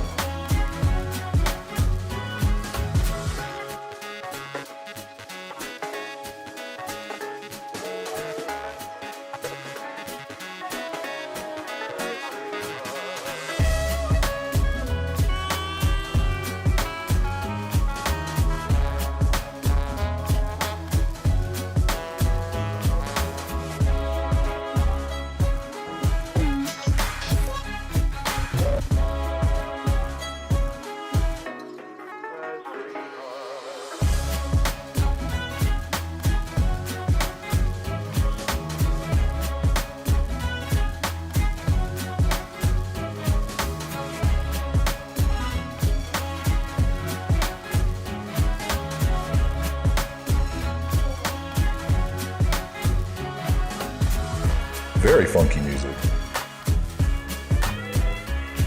You gotta love electro swing, man. I don't understand what people hate on it. Like, I don't know why it has such a bad reputation. I legitimately have no clue why. It's so good and so diverse. It's everywhere. You have so much of it to choose from. YouTubers be making this stuff more than they're remaking actual video.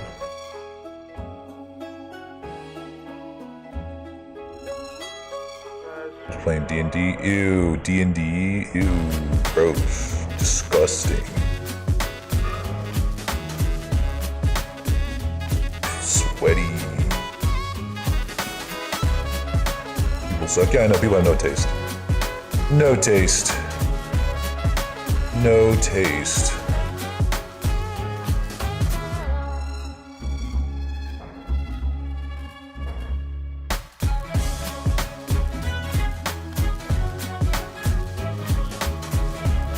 There we have it. I think this is pretty much as much work as I want to do today before we get started painting him.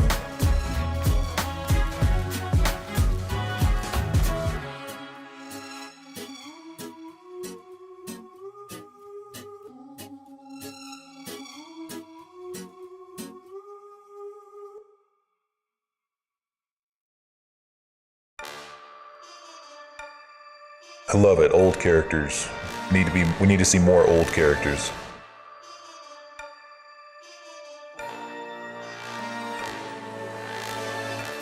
I once answered the door naked for a pizza order. It didn't turn out as Pornhub said it would.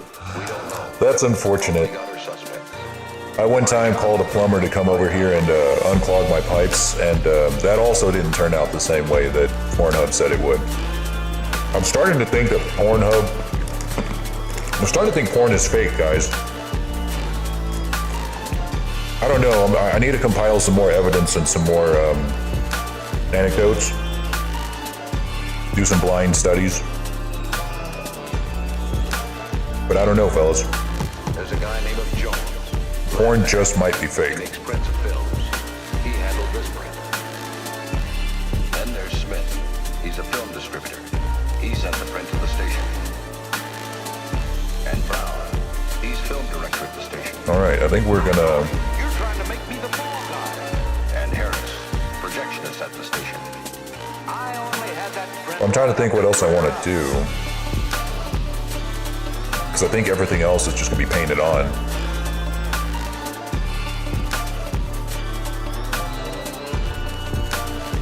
So if someone's stuck in a washing machine, now I have to see a counselor. No! I know, my fucking stepsister keeps getting stuck in shit all the time, and I mean constantly.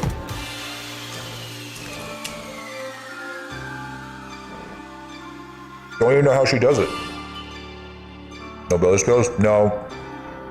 You don't need to model those in. Those are going to be painted on, or, well, they're going to be sculpted on and then baked onto our normal map that you will see later. I'll give you an example. My job, find out who. Let me show you. Let's see.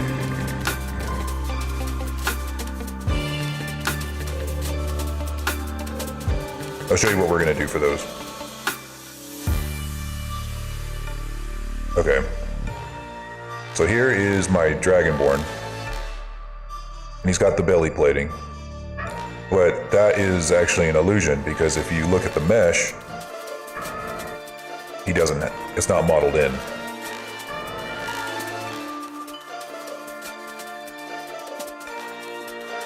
That's what it looks like. My job, find out who. Kind of like painted. That's how they make them for game ready models. Same thing with the back here. Like the back look like it's just like super detailed and plated like that. But it's actually just an illusion. It's how video games make their models look super high detail without having them like destroy your graphics card.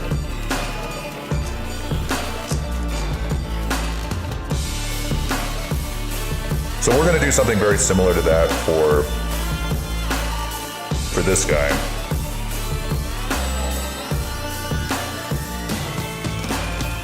Somebody's guilty. Just not tonight. Together. What if they Sculpting the scales onto this is gonna take, perfect crime? It happened. it'll take a whole stream. Because this is a big motherfucker. I might not actually sculpt them on. I might scale just the belly plating and not everything else. No, I am. I'm going to sculpt his face. Bare minimum, I need to sculpt his face.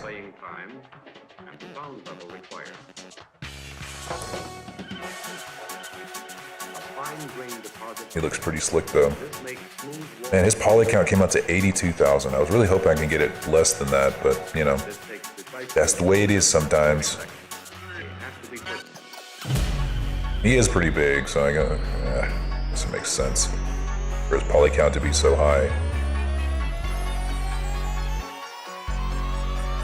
I guess.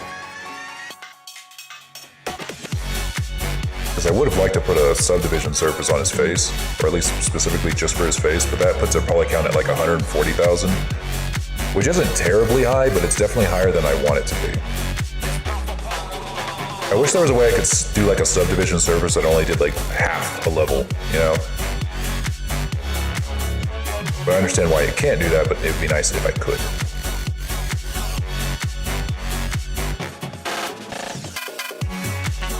Let's see, maybe if I can take these off. Because those don't really need it. That helps.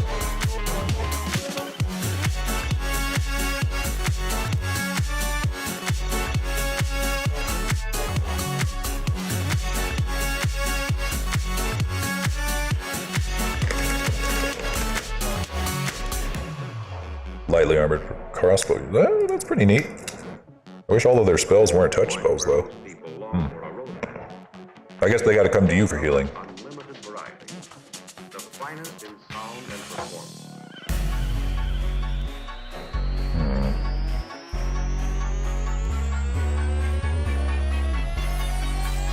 This poly count's high, but I think maybe I can get away. I can probably get away with it.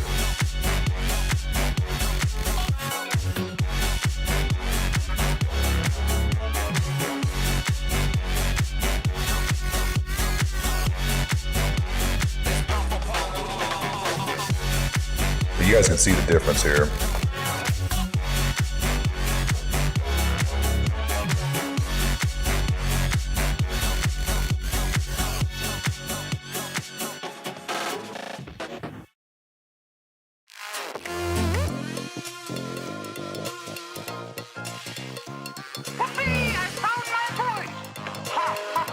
Let me into that machine. Oh, can't go on now. Something's doing his stuff. I can't, Professor. I'll put the subdivision surface on, but just so we can get a good picture of it and make it look Super nice.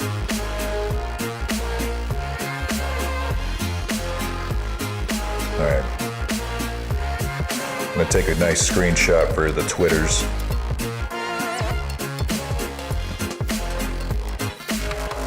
And it is still Twitter, it's not X.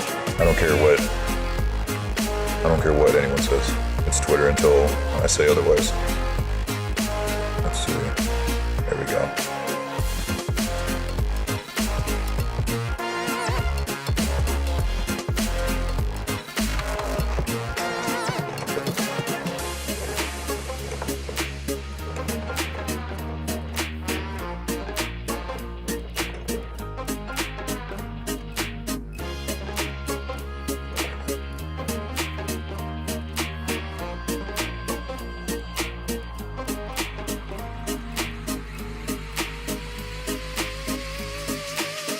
Twatter, depending on who's interacting. Yes, exactly.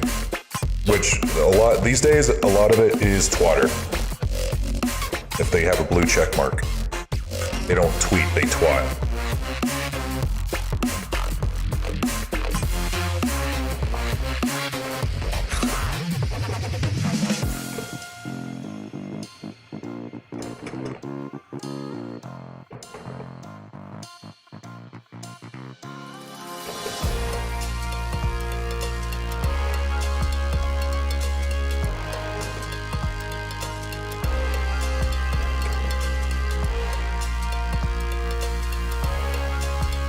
Don't think there's anyone left that's real. It's true. I mean, I'm actually a bot. Like, I can't believe you guys haven't figured it out yet that I'm actually a bot. I've been practically throwing it in your face. Lore bot? You think that was somebody? You think that's just me? No, you can't go on now. Stumpy's doing his stuff.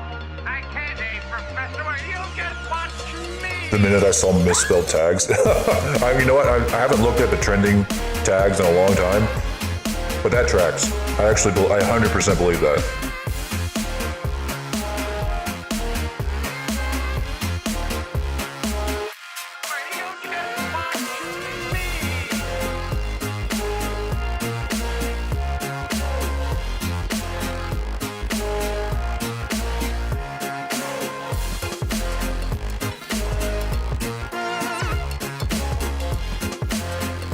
God, I'm so glad we did the really long whiskers. That was such a good idea.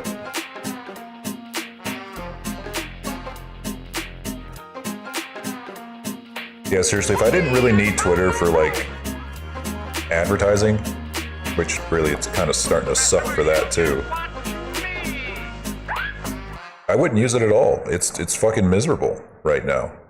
It's absolutely fucking miserable on there. Every time I go on there, it's like a cesspool of misinformation, fucking bigotry, left and right. Every single reply section, every single thread is just filled with the biggest, dumbest takes on the face of the planet right at the top. That might be of interest topic, the feature story along with the article.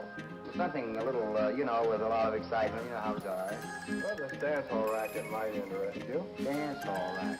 Long story. If you've got the time, I can... Yeah, all of the only alternatives that I can think of for like artists are specific website forums like Fur Affinity or DeviantArt, which they themselves have no real discovery, you know? I don't know what Itaku is, but I do have Fur Affinity, but I never use it. I should, but I don't. If I wanted to get business, I'm sure I'd be able to get a lot more of it on Fur Affinity, but I don't know. DeviantArt's dead? Ah, well damn. I guess there's also ArtStation, but that's more of like a place to sell assets more so than to sell commissions for artwork. You know, like you sell materials for Substance Painter or like, I don't know, I guess show off.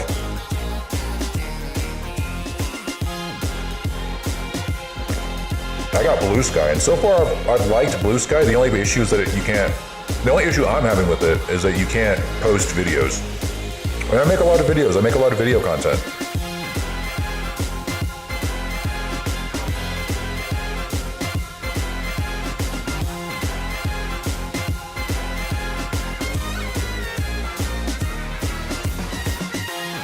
Dragon Boy, I'm gonna keep that in mind. Let me write that down.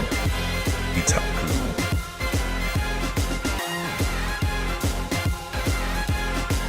Thank you, ladies and gentlemen. It's time now for a little intermission.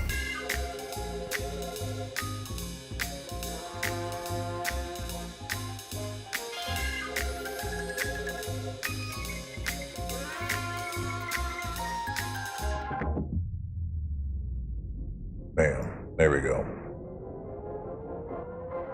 Gotta post these on Blue Sky too. Newgrounds is coming back. Really? Newgrounds. That's crazy, dude. I remember Newgrounds was so fun. God, back in the old days when the internet was good. I don't need very long. I mean, most of my videos are like TikToks, you know? So I don't need a ton of time.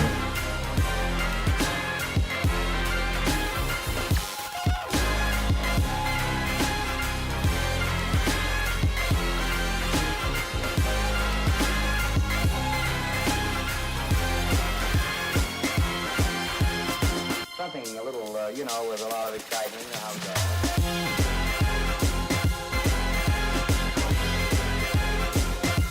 Blue Sky's fine.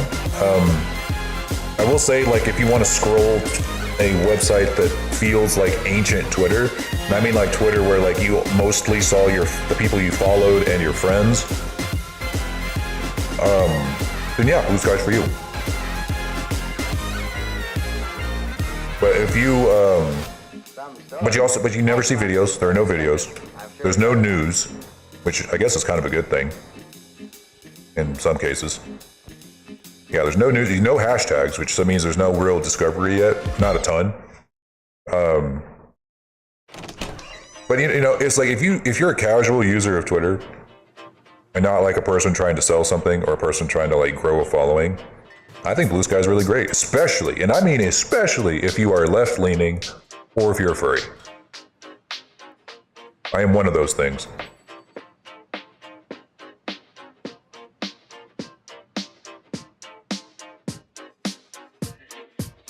I have an invite code, 9wind, if you want it.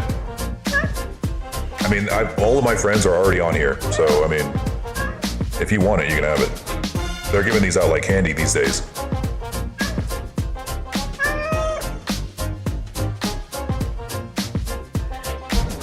Here, shoot me a DM on Discord or something and I'll send it to you.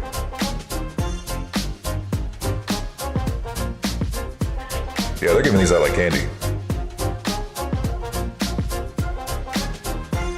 Oh, Dragon Boy, hey, thanks. Thanks for the follow on Blue Sky.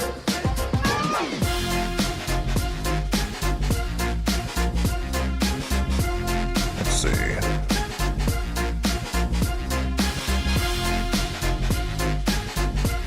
All right. He's looking pretty good. I think this is about as far as we're going to get tonight, though. Yeah, shoot me that DM, 9wind, and I'll make sure to send you that invite code. I wish I could get my hands on that Lords of the Fallen, because that would be really cool to play tonight. But no money today. Let's see, we'll send you guys on a raid, and I'm gonna go cook some dinner. If not for my wife, then for me, because I'm hungry.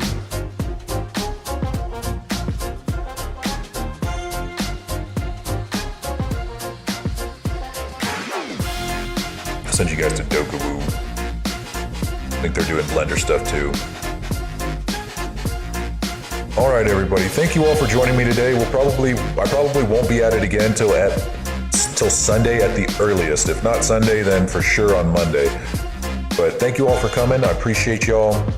Dragon Boy, thanks for the follow. Thanks for all the suggestions today. I think you really did you left a lasting impression on this model here, especially the whiskers and the cape was a really good idea.